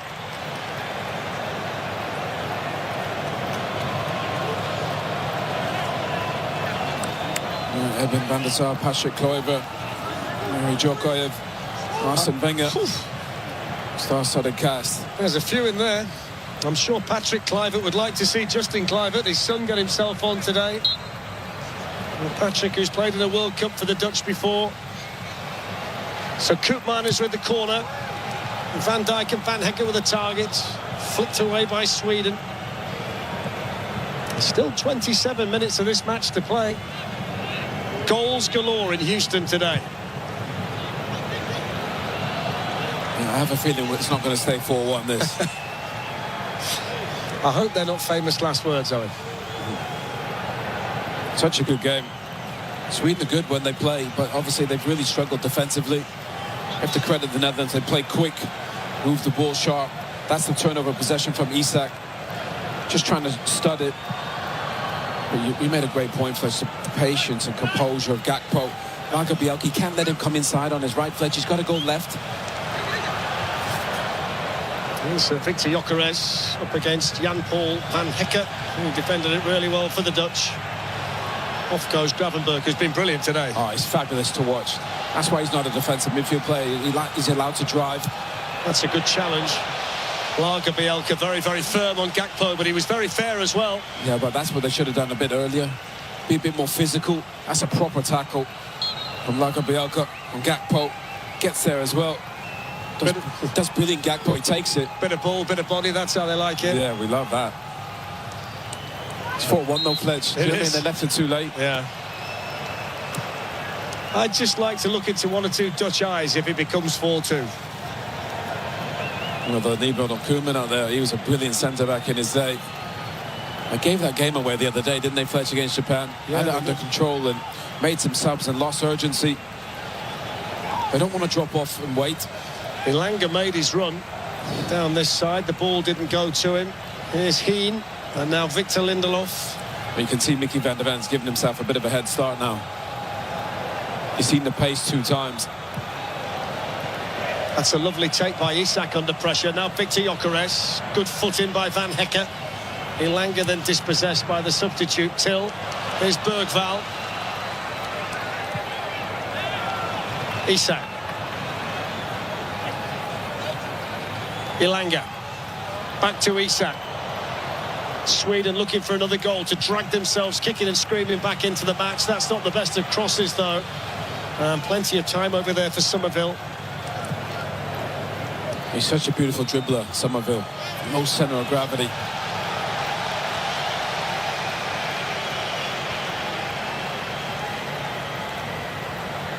Haven't we seen some good goals today as well? Superbly made, the Dutch goals. The Gakpo had that little bit of individual brilliance, and then we saw a wonderful goal from Elanga off the bench. But I think a lot of the goals have come from people attacking forward into the space, not getting in there too soon. The way to pass has been good. There's been a lot of good crossing. I think that's been a feature of the World Cup, though, so far, that teams have come here to attack. It's been the mindset of the majority of teams that we've seen.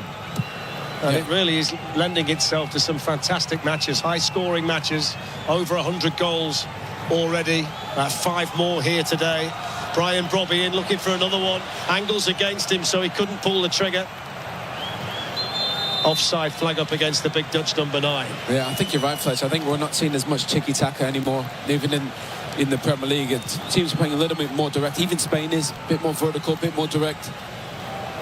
Get the ball out wide and cross it. You know, if you have slow possession, it allows teams to defend and there's no space for these brilliant attacking players to find. All of a sudden, Brian Brobby, Cody Gakpo right in the argument for the Golden Boot. They've got 2 each as well. You feel that there's a chance to maybe get some more today. Yeah, and they'll be saying, boss, don't take me off. Yeah, absolutely. Don't take me off. I'm still convinced that Lionel Messi has told Scaloni that against whatever wishes his coach has, he's playing against Jordan in the final group match. Here's Anthony Elanga up against Mickey van der Ven. Oh, that's brilliant. Where's he gone? There's the cross. Good header by Van Hekken. That was outstanding. What about that from Elanga? Wow, he's on one. Elanga, isn't he? Stop it, Anthony. Just stop it. Mickey van der Ven's thinking, I've not seen anybody do that to Mickey van der Ven. He took the Mickey. Oh, look at that. That's like a Cruyff back heel. Brilliant from Elanga. Oh, that's getting a mention when they watch a film back of this in the Dutch room if they win. He's getting a bit Mickey van der Ven. How's he not starting, by the way, Anthony Elanga? That's not a bad touch by Isak. Just trying to sneak it through to Zanelli. Still fighting here, the Swedes. They've shown tremendous spirit. Teams would go under ordinarily from this kind of situation, but they're still trying to generate chances. Isak. They've got some really good footballers, you know, when he plays them. Bergvall, Isak, Ayari, Elanga. That's good play. It's right through the 6-yard box. I think it was Ayari, the player, was trying to run in to get on the end of it, but he was just held up in there. Well, we'll be back after this short match break. It's Dutch delight so far today in Houston. 2 for Brobby, 2 for Gakpo, and celebrations for Ronald Koeman.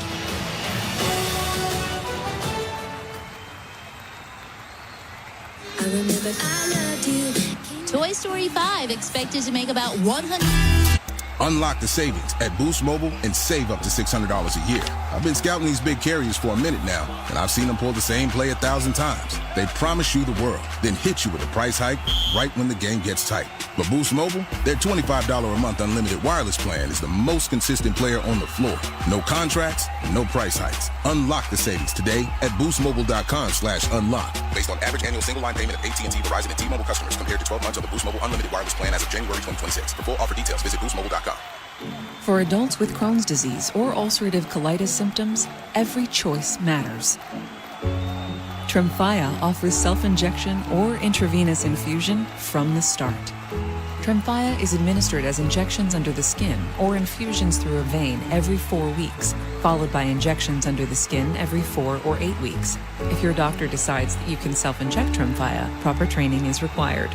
Tremfya is a prescription medicine used to treat adults with moderately to severely active Crohn's disease and adults with moderately to severely active ulcerative colitis. Serious allergic reactions, increased risk of infections or lower ability to fight them, and liver problems may occur. Before treatment, get checked for infections and tuberculosis. Tell your doctor if you have an infection, flu-like symptoms, or need a vaccine. Explore what's possible. Ask your doctor about Tremfya today. Call 1-800-526-7736 to learn more or visit tremfyaradio.com. By the killers blasting out around the stadium, and I've got to say the Swedish fans are still trying to look on the bright side, aren't they, at the minute? I'll tell you what, they're always bright. Look at them smiling. It's been a brilliant game. It has. The Netherlands are absolutely delighted with their team's performance. Exceptional attacking performance. Got to say, Owen, it's a privilege to be here. I mean, we spend the majority of the year covering the Premier League and the Champions League in some magnificent venues in England and in Europe, but the stadiums here, outstanding. The atmosphere around the stadiums has been second to none. Very, very colourful in here today with the orange and the yellow. But above all, the football that the nations in the finals are serving up, attacking football, goals, the stars have turned up.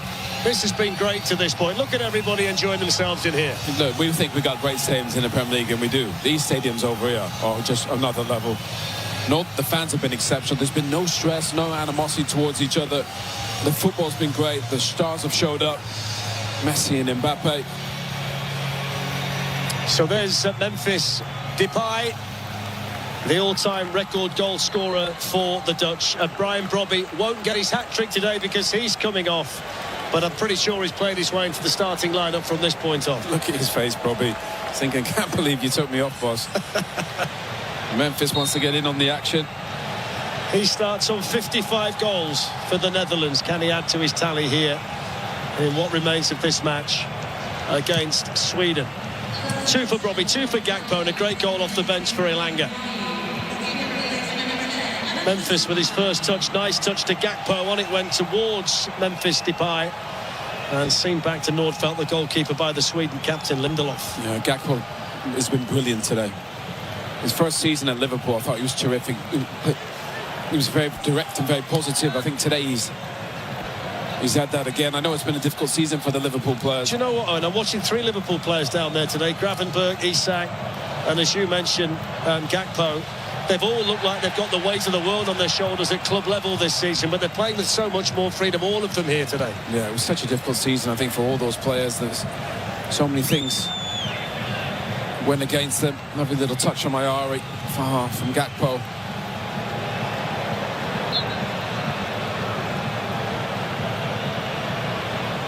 So Yasin Ayari over the free kick for Sweden, who have kept Anthony Elanga very wide here. Whether he's going to try a late run into the box, clip the other way, and headed away for the throw-in by Denzel Dumfries. That is literally the worst position to have a free kick, because you can't really, it's hard to cross it, and needs a bit of creativity, I think.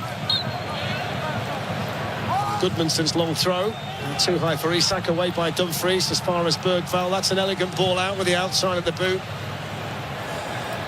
Alexander Isak for Sweden. A nice touch over there by Zanelli. And powered away by Gakpo, but the referee had spotted something in the middle. Free kick to the Netherlands. And I think Liverpool, under the new manager, he'll be... Isak looks terrific, doesn't he?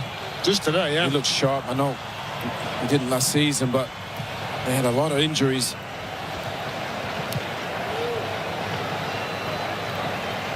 Well, that's the table as it stands at the moment. The Netherlands top on 4 with a goal difference of +3. Sweden in second place after the big win against Tunisia. Japan play Tunisia in the next match in Group F. Gakpo's pass to Memphis Depay. He can't find a way through. Van Dijk with a challenge on Gyökeres, but he kept the ball and plays a nice pass inside now to Ayari, but Van Dijk had spotted that. Here's Gravenberch. And there's space out wide there for Somerville. That's going to be a card. That's completely unnecessary from Ayari. He knew he was in trouble, Ayari. He's too quick, too explosive, Gravenberch. He played well, Ayari. He knew he had to make a foul because there was space to break into. Still couldn't bring him down.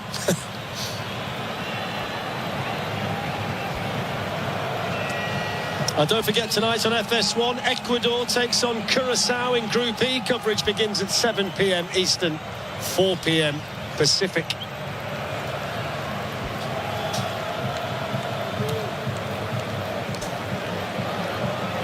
Here's Mickey van der Ven. Might have a new teammate at Tottenham next season. They've just opened talks with the Italian Sandro Tonali from Newcastle. Manchester City want to sign him as well, but having a bit of a go, Spurs, aren't they, so far this summer? Van Hecker, who's out there today, has already made that switch. Yeah, well, they needed it.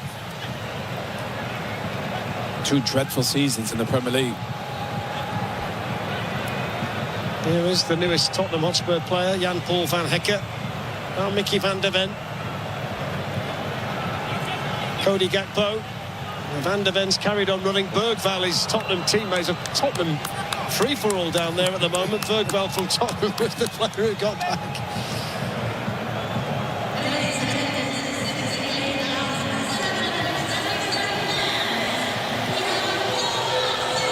There's so many shots, Ayari, today. I mean, he's had so many looks.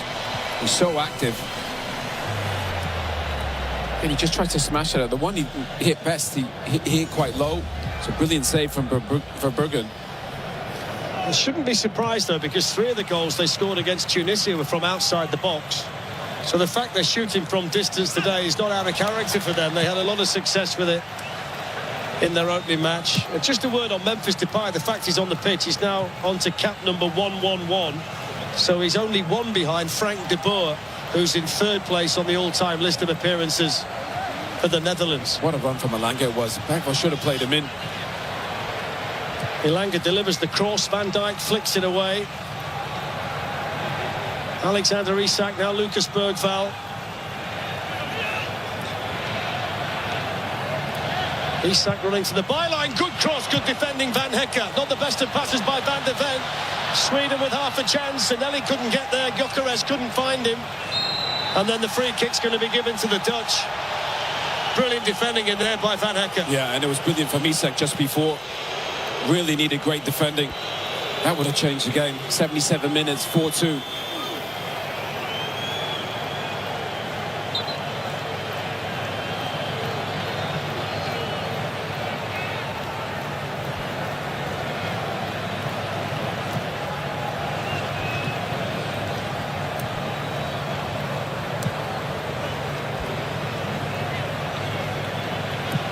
Van Hekke's pass to Ryan Gravenberch.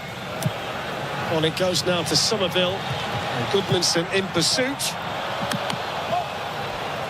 Well, those two saw each other in that marathon FA Cup match towards the end of the season that went to penalties at the London Stadium. Somerville on the losing side with West Ham and Goodmanson on the winning side with Leeds United.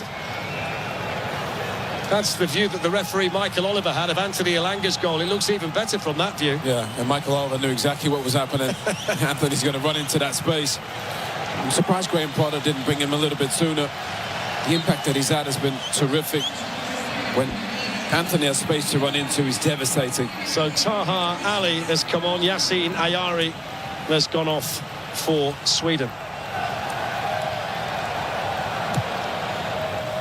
One of the few players in the Swedish squad who actually plays his club football in Sweden, plays for Malmo. Ali played in the Europa League, where he came up against English opposition in Nottingham Forest last season.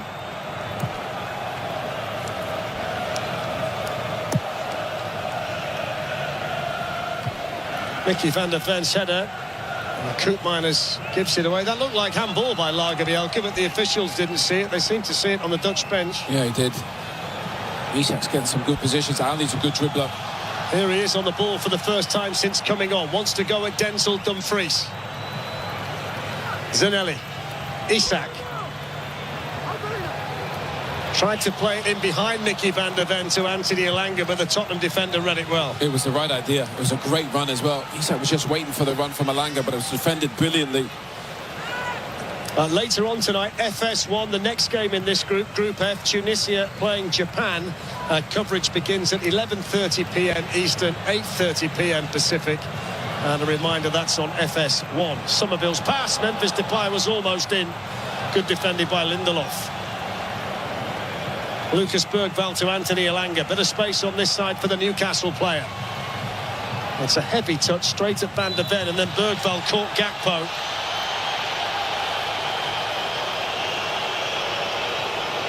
And gets a card.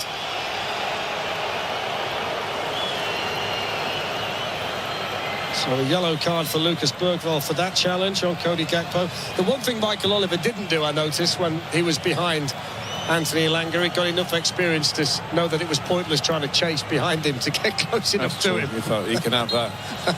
I'm surprised you think that Elanga beats Van der Ven in a race. Yeah, I'm pretty sure Anthony is. It looks like he's been shot out of a rocket. I can see the old Ben Johnson, Carl Lewis scenario, that Elanga's off at the start and eventually Van der Ven starts to really back in. Mickey's crazy quick, but yeah, not sure that was a yellow card, by the way. No, I'd agree. He's probably just annoyed, Mike. He's got that camera on his ear, doesn't he? I wonder whether Klatz would enjoy wearing those. He probably would. He'd want the camera pointed at him, Klatz. Must be annoying, but you know what? It makes for one of the best shots. Klatz, I'm just saying to Owen there that if there's any cameras down there, you'd want it pointed at you, not at the players. Definitely not. Let's leave it up to Michael Oliver. That was a lovely touch by Gakpo. It's a shame he's offside. How would you assess his performance today, Michael Oliver? He's been relatively unfussy down there. Yeah, definitely. And that's the style of refereeing so far in this tournament. But like I said earlier, Michael Oliver's style is management, and the players have certainly accepted his style of management. And you know what? There's many Premier League players that all know each other, and they can certainly respect Michael Oliver's performance today. Thank you, Mark. Mark Clattenburg, who's with us when we need him on the coverage. 4-1 to the Netherlands. 2 for Brobbey in the first half and 2 for Gakpo in the second. The Elanga goal was superbly taken to offer some consolation and for a while hope for Sweden, but the damage was done prior to that. Oh, it's tight, looks tight between Van der Ven and Elanga. There's your speeds. There we go. Stats boys have produced there. I know, I think it might be a photo finish. There's not a great deal in it. Well, stats can lie, because I think Anthony, from the races I've seen today, he's winning. It's certainly a closer race than if you and I had one, put it that way. I think my hammy will go. There we go. Here's Elanga up against Van der Ven. The matchup. There's the cross. Oh, it's got to be better from Anthony Elanga. Just had to be a little bit more patient and wait for those players to get in the middle. Right, you're right, Fletch. He just overhits it. Mickey Van der Ven's got to get tighter as well. Not allow the cross in. If he just plays that flat like the Netherlands did in the first half, that's a goal. Ron Kuma saying, what is going on here? Why are we letting crosses in? It's certainly been a muscle flexing day for the Netherlands, who had 1 or 2 things to prove after how they blew the lead twice against Japan and never looked as sharp as an attacking team as they have today in their opening game.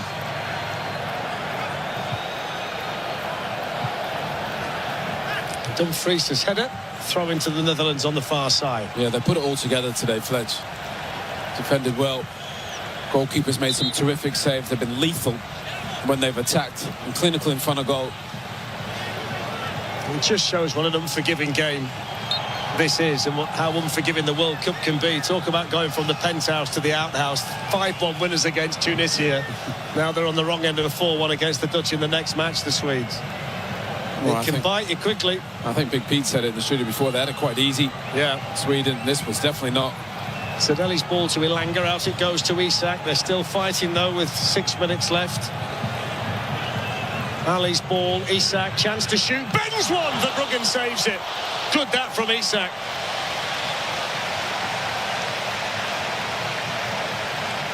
He's been brilliant for Verbruggen. Isak's been terrific, back to his absolute best.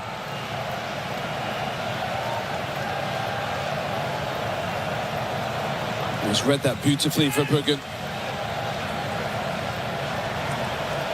So Sweden corner, Anthony Elanga to take it.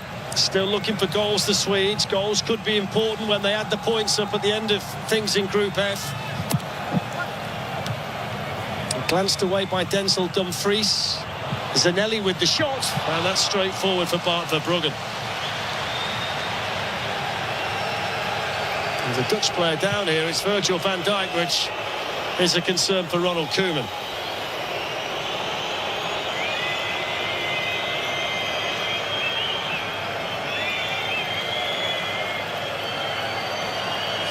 You see, I can see what you mean now, because we spoke the other day about these boots, right? You just read my mind. Right, and I'm looking at them close up, and they're certainly pink. But when I look at them from where we are now, they look orange. Yeah. Well, the kit's orange. I actually pink. thought I was going mad, but I actually don't think I am now. Blame it on these monitors. I've been concerned about it for a couple of days. Yeah, I needed to see that. You said to me in the car on the way back from the last game, are you sure about these boots? I think 98% of these boots in the tournament are pink. Yeah. Because obviously they really stick out, catch the attention of all these young kids. I think they are now. I thought they were orange until today. Yeah, I was getting a bit worried about you, to be fair. Yeah.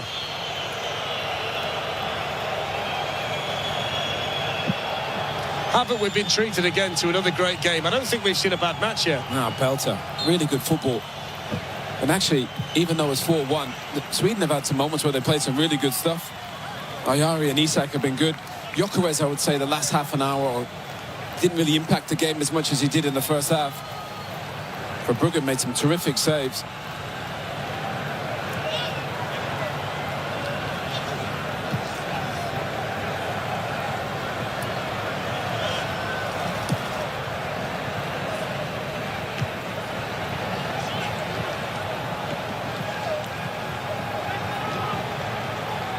mean, the total shots, if you look at the numbers, Sweden have had 14 to the Netherlands 9.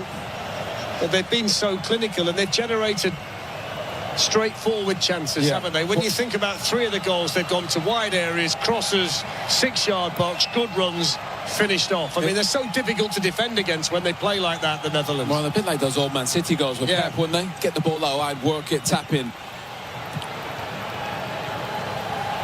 Very efficient they've been. That's nicely done under pressure from Lagerbielke. Gyökeres with a layoff, then to Bergvall, and now Elanga.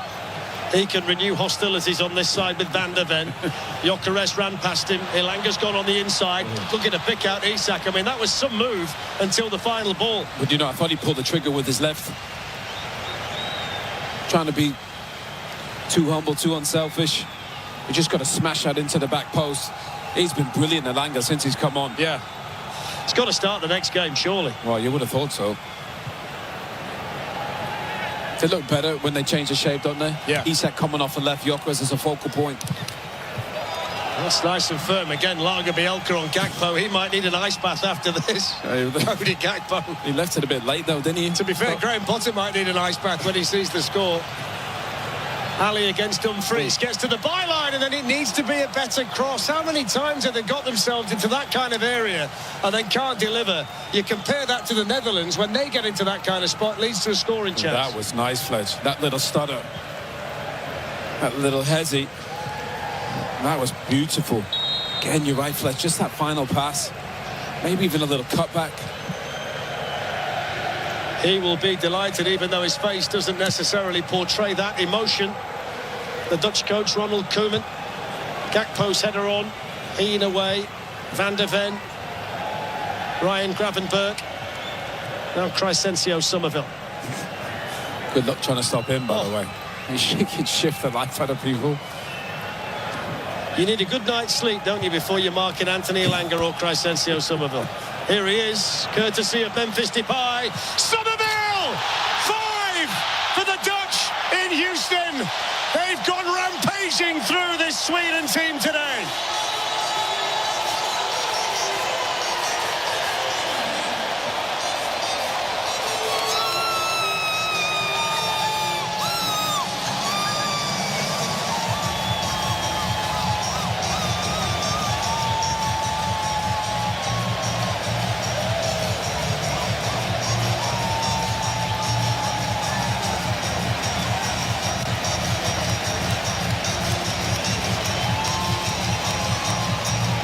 Crescencio Somerville scores in back-to-back World Cup matches, and it took 5 goals to get a smile out of Ronald Koeman. Oh, brilliant football.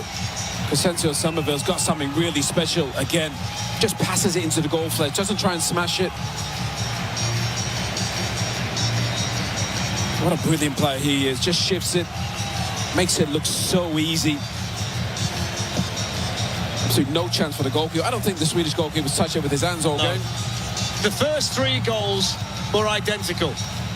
The last 2 goals, virtually identical, because he's just done to Sweden what Cody Gakpo did before. Yeah, and they just put him to sleep, give him the Steph Curry celebration.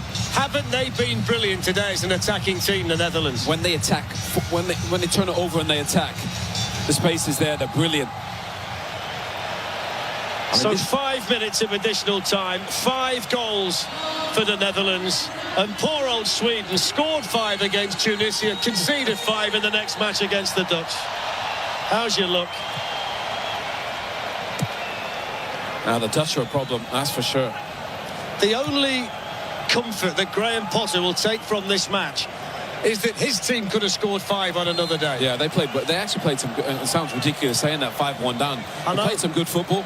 First 20 minutes were a disaster, and that's because of the shape. They played 2 up, and it didn't really work. They just got outnumbered. But actually, when he switched it at the hydration break, went to a back 4 and went with wingers, they look really good. I'm sure you agree with me. It's been an absolute privilege to watch this Dutch team play like this today. Yeah.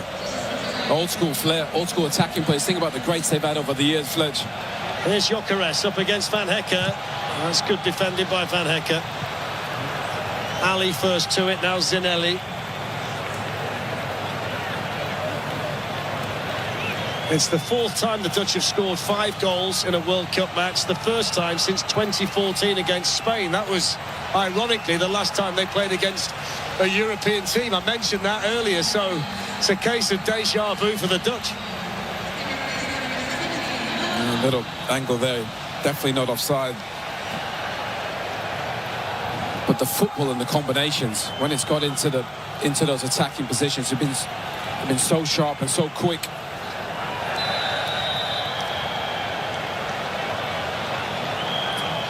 You're never too concerned when the ice bag comes out, but it's for a player's arm. He'll be okay for the next one. You don't want to see the ice bag on the knee or the ankle.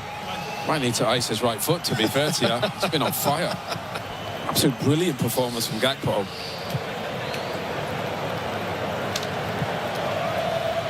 Here's Ryan Gravenberch, who's going to see the full game out, it would appear. He's been class in midfield, Fledge. Absolutely. Both games now. Yeah. Man of the match in the first game with the 2 assists. He won't get that honour today because that's going to fall to somebody else, but he's more than played his part in there, Gravenberch. It was interesting, Clarence Seedorf speaking about him, and I agree. I think he's probably one of the most talented players. Technically, he's great. He's got size, got speed, got such quality. So Gabriel Goodmanson is off, and Elliot Stroud is on. Elliot Stroud in the home of CJ Stroud. What about that? Imagine that.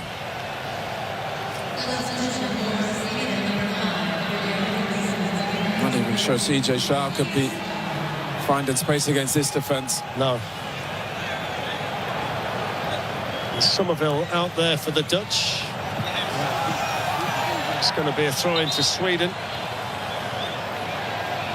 It might be a painful fall, that, for Crescencio Somerville right at the end of the match here. It's probably the only way you could stop him, Fletch. Yeah, they're going to need the stretcher as well. Michael Oliver came across and saw something there that made him very, very quickly turn around and ask for medical attention. Let's have a look. Oh, that's why, yeah. That's why. That's why. It's unfortunate. Didn't mean to. He just... There's his goal. How about that? Bit of spin rate. He's brilliant. When he gets into those spaces, Fletch, Somerville... Yeah, you see that. I must say, Owen, my question for the Netherlands coming in was, are they going to score enough goals? I know what I'm going to get from them defensively. I'm okay with the goalkeeper. The midfielder has got a really fine balance, but I was looking at the top end of the pitch. Who's going to put after today? I must say that concern's been eliminated for now. But that's because the midfield played the way they did. You know, the spacing was better. But Reinders and Gravenberch stayed in their little pockets. They passed the ball really well, and they got it to the attackers so they could finish it off. Here's Ilanga. Now Ali over there. We can have a last go at Denzel Dumfries. Maybe tried to do a wee bit too much there because he got players in good positions in the middle.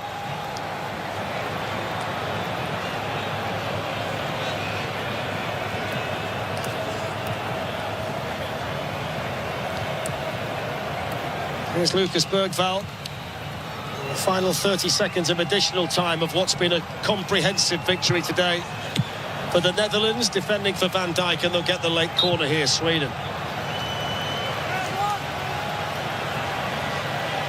What a good performance from the Netherlands. Still looking at Crescencio Somerville down there. They might actually be putting stitches in, you know. Yeah, let's hope he's okay. So the Dutch finishing with 10. Last chance here for a second goal for Sweden. And it's a good save in the end from Bart Verbruggen, who's not had a great deal to do. He's a good goalkeeper, though, Fledge. You know, he's another part of this team. Defensively, they're good. Goalkeeper's good.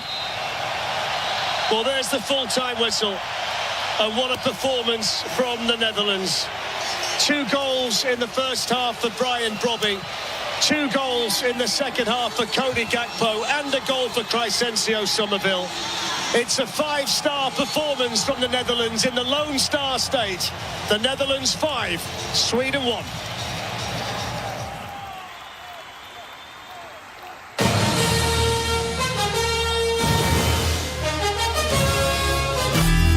Unlock the savings at Boost Mobile and save up to $600 a year. I've been scouting these big carriers for a minute now, and I've seen them pull the same play 1,000 times. They promise you the world, then hit you with a price hike right when the game gets tight. But Boost Mobile, their $25 a month unlimited wireless plan is the most consistent player on the floor. No contracts, no price hikes. Unlock the savings today at boostmobile.com/unlock. Based on average annual single line payment of AT&T, Verizon, and T-Mobile customers compared to 12 months of the Boost Mobile unlimited wireless plan as of January 2026. For full offer details, visit boostmobile.com. FIFA World Cup takes the global stage from June 11th through July 19th on Fox One, the official English streaming platform of FIFA World Cup 2026. Stream all 104 matches live and get closer to the action with a personalized viewing experience built around you. Choose up to 4 streams with multi-view, catch highlights before jumping into the action, get live stats in real time, and replay key plays instantly. Experience the FIFA World Cup live on Fox One. Watch 3 days free. For details, visit Fox.com. Offers are subject to change. See Fox One for complete terms and conditions. Did you know not all batteries are the same? For example, only Duracell batteries are built different with Power Boost ingredients. And Duracell are the only batteries that make this sound every time you say Power Boost ingredients. See? Duracell batteries with Power Boost ingredients. You try. Told you. Duracell batteries are built different with Power Boost ingredients. And they're built right here in the USA with US and global parts. Today's match with our post-match show as we continue our coverage of the FIFA World Cup 2026 on iHeartRadio. Well, Group F has a new leader. Netherlands, a dominating victory today over Sweden, 5-1. Final score from Houston Stadium. Sweden goes from a 5-1 win over Tunisia to a 5-1 loss. They went the other way around. And for the Netherlands, certainly a dominating effort that puts them back in the contender scale for this entire World Cup. You are listening to FIFA World Cup 2026 on iHeartRadio. I'm your host, Jackson Feltz. I'm alongside the 3-time national champion head coach Pete Fewing and the All-American and national champion at North Carolina, Danny Jackson. You are listening to the post-game show here on iHeartRadio for Netherlands-Sweden. Thank you for joining us. Gentlemen, let's get into it, and let's start view from 35,000 feet, Pete. View from 35,000 feet, Pete, of this game, a 5-1 win today for the Netherlands. They did what they were supposed to do, right? They came in as a 7th-ranked team against a 38th-ranked team and took care of business. First half, pretty clean until after the break. They kind of had experienced a little more pressure and a little more shots on the goalkeeper, but the second half they came out, scored right away to re-exert their dominance of the game, and then 2 more goals after that. And first 3 goals were very similar. Wing play, balls cross, next 2 goals outside the box.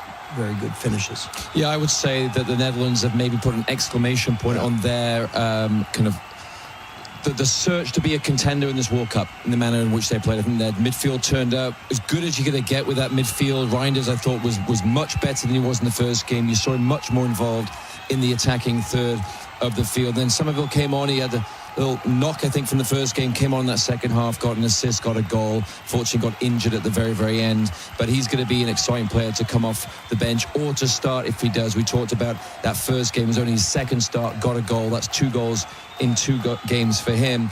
And, you know, the rest of that attacking 3 really turned up. I think they said it in the broadcast. We mentioned it in pre-game, and my comment was the Dutch have everything from the back line to the goalkeeper to the midfield, as good as you're going to get in this World Cup with the likes of Van Dijk and Reinders, as we mentioned. But the question is, are they going to score goals? And Bobby got the start today. He came in for Somerville, got his 2 goals to really get this game going. That second goal was all important. Inside that first 17 minutes, before that first hydration break, Sweden changed things up. They changed formation, went to 4 in the back. They dropped Isak back into the hole.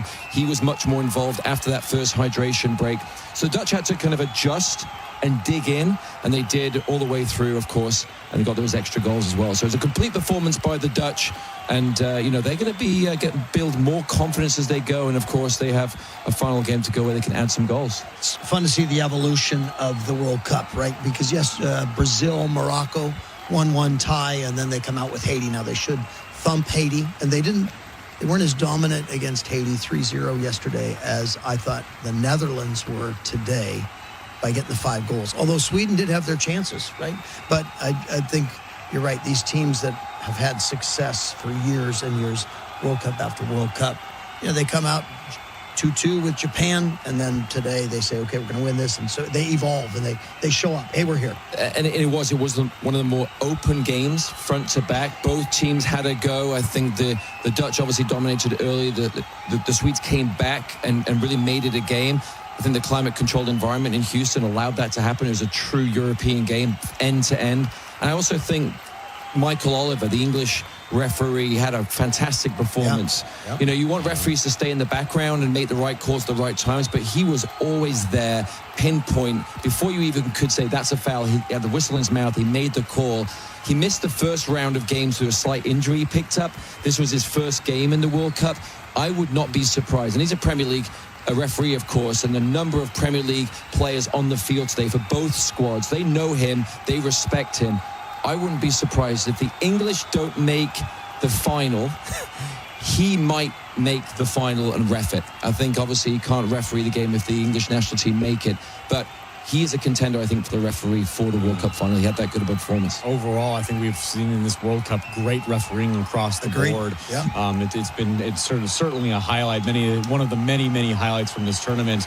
Well, let's get to our game recap. Our game recap is brought to you by the Home Depot. Upgrade your FIFA World Cup 2026 setup. Build it like Beckham from living room to lawn with the Home Depot. And take the fast free delivery assist. The Home Depot, official FIFA World Cup 2026 supporter, subject to availability. Well, as you mentioned, there are 2 early goals for the Netherlands in this game. It's big Brian Brobby putting it into the back of the net, kind of tap-ins, more of the first goal than the second goal. But 2 goals, 17 minutes in, Brobby makes it 2-0. We go to the second half, and Cody Gakpo got it started very early. He puts a ball into the back of the net. A great cross by Dumfries. Also, should be a secondary assist to Somerville. Great move there to lay it off to Dumfries, who puts it across the face of goal for Gakpo to put it in. 54th minute, it's once again Cody Gakpo. He's on the left. He cuts in, puts it into the back of the net on a great strike to make it 4-0. And then later on, after Sweden made it 4-1, Somerville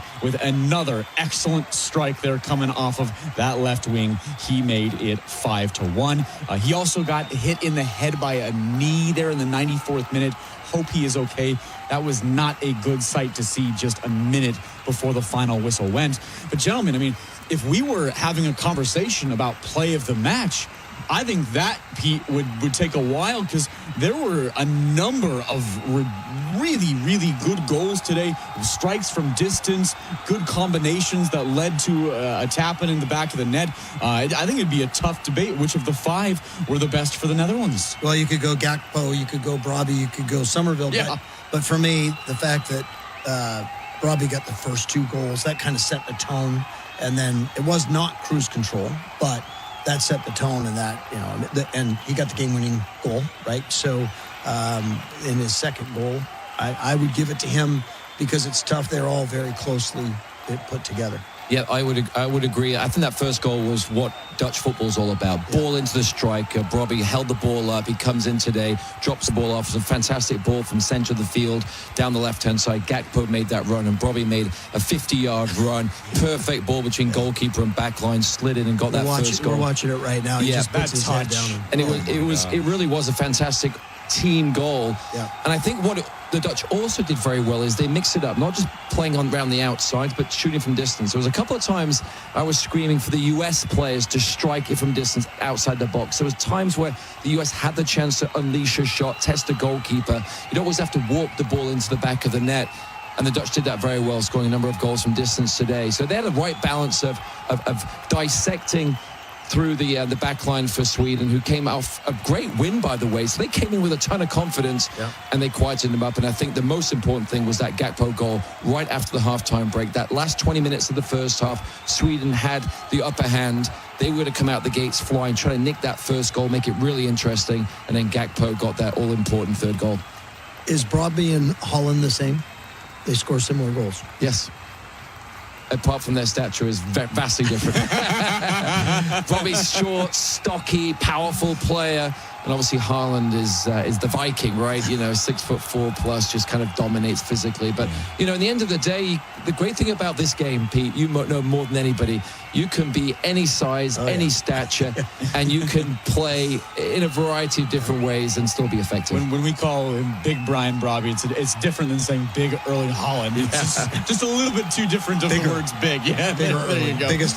It's a 5-1 win for the Netherlands over Sweden to take right now the top of Group F. Of course, Japan, Tunisia, a game later this evening. That game and all matches in FIFA World Cup 2026 are live on iHeartRadio. We'll take a break. We'll come back. I think Danny kind of mentioned it, but I want to have a bigger conversation about Netherlands in this World Cup. They came into it as a dark horse favorite, ranked kind of in that 8 range there in the FIFA World Cup rankings. And after the game against Japan, maybe that dipped. Did it return to them being a favorite here to potentially win it all here in 2026? You are listening to FIFA World Cup 2026 on iHeartRadio.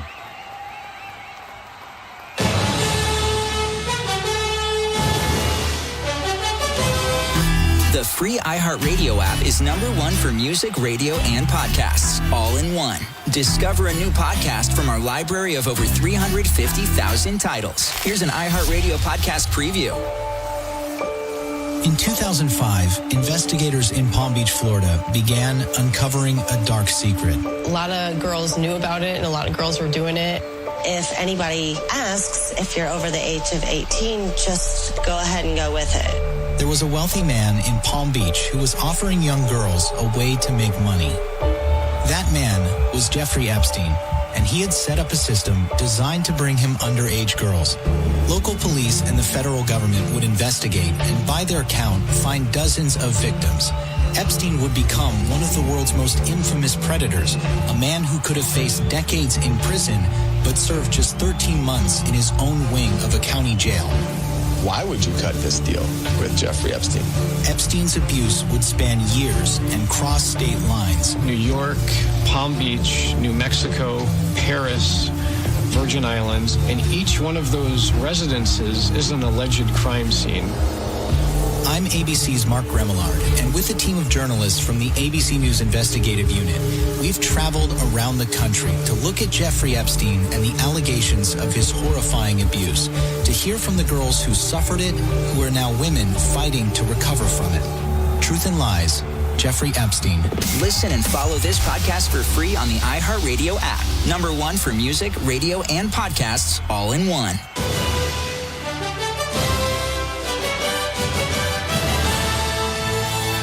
Listening to FIFA World Cup 2026 on iHeartRadio. Netherlands taking the top right now of Group F, a 5-1 win today over Sweden at Houston Stadium. We welcome you back to the postgame show. Jackson Feltz alongside 3-time national champion head coach Pete Fewing and the national champion and All-American at North Carolina, Danny Jackson. Gentlemen, I want to have a conversation about Netherlands overall. They were certainly coming into this tournament. Their FIFA ranking on day one of the tournament was 8, and they've certainly had that kind of dark horse, potential title contender. Of course, always the bridesmaid, never the bride. They lost the final in 74, 78, and then in 2010 again to Spain, but they've never won it. I'm wondering, after the 2-2 draw against Japan, where we were kind of like, is it all there for them? 5-1 now over Sweden. Pete, did they kind of jump back up in that, debate of can they win this? Yeah, I think so. I mean, they're a complete team. Danny talked about the back line being so strong on the offense. We just saw 5 goals. So, they are clicking on all cylinders. I love Koeman as a coach. I just think, what he's done as a player transfers a little bit to these guys. They look at him and he's been there, right? So to me, I think they're going to be a handful. They're big, they're strong, they're good either side, left side, right side. Defensively, they could tighten up a little bit. It'll be interesting to see if they go against a team that has real firepower, how they defend. But I do like this squad, and they're 5-1. They're coming into their own, right? They're confident, and a lot of guys are playing, guys are coming off the bench, helping. So I think they are a contender, no doubt. I would agree, and I think they've established themselves more so today, as you mentioned. But against Japan, they still had 60% possession. They conceded a goal, right at the end of that game to tie things up. So they'll look back on that defensively. They should be very strong. Van Heck, of course, made his big money move now to Tottenham. Van Dijk, arguably the best centre-back in the world. Van de Ven, the fastest player in the Premier League. And then you've got Dumfries, who had a breakout World Cup last time around. Inter Milan player, fantastic, got his assist today as well. So you're very balanced on the outsides, and the three midfielders as good as you're going to get, playing for Man City, Barcelona and Liverpool. The question was that number 9. Bobby comes in today, gets his goals, but I certainly think it's scoring by committee from them, and I think their strength coming off the bench is also going to be a factor. You have the leading goal scorer all time in Depay, got some time off the bench last game. Of course, is number 10. He's nursing an injury, will get some more time as the tournament goes along. Somerville came off the bench today, started the last game, got his goal. You got the likes of Weghorst, the big powerful centre forward, and then you've got experience if you need it along the back line with Ake. So very well balanced. They have a real chance if they continue to play the way they're playing. Yeah, when you can bring a Somerville off the bench, Depay right now is still coming back from that hamstring injury. There's a lot of weapons. This is partly the Tottenham Hotspur fan in me saying, Van der Ven, that's kind of the few things, right? You got to shore up those few little moments, Danny. And you've got some of the best fans. The Orangey just travels so incredibly well. I mean, today in the crowd, it was all orange for the most part, splattering of yellow as well of Sweden. But the Dutch they travel very, very well, and so they will have the support behind them. Well, right now they are the top right now with 4 points in Group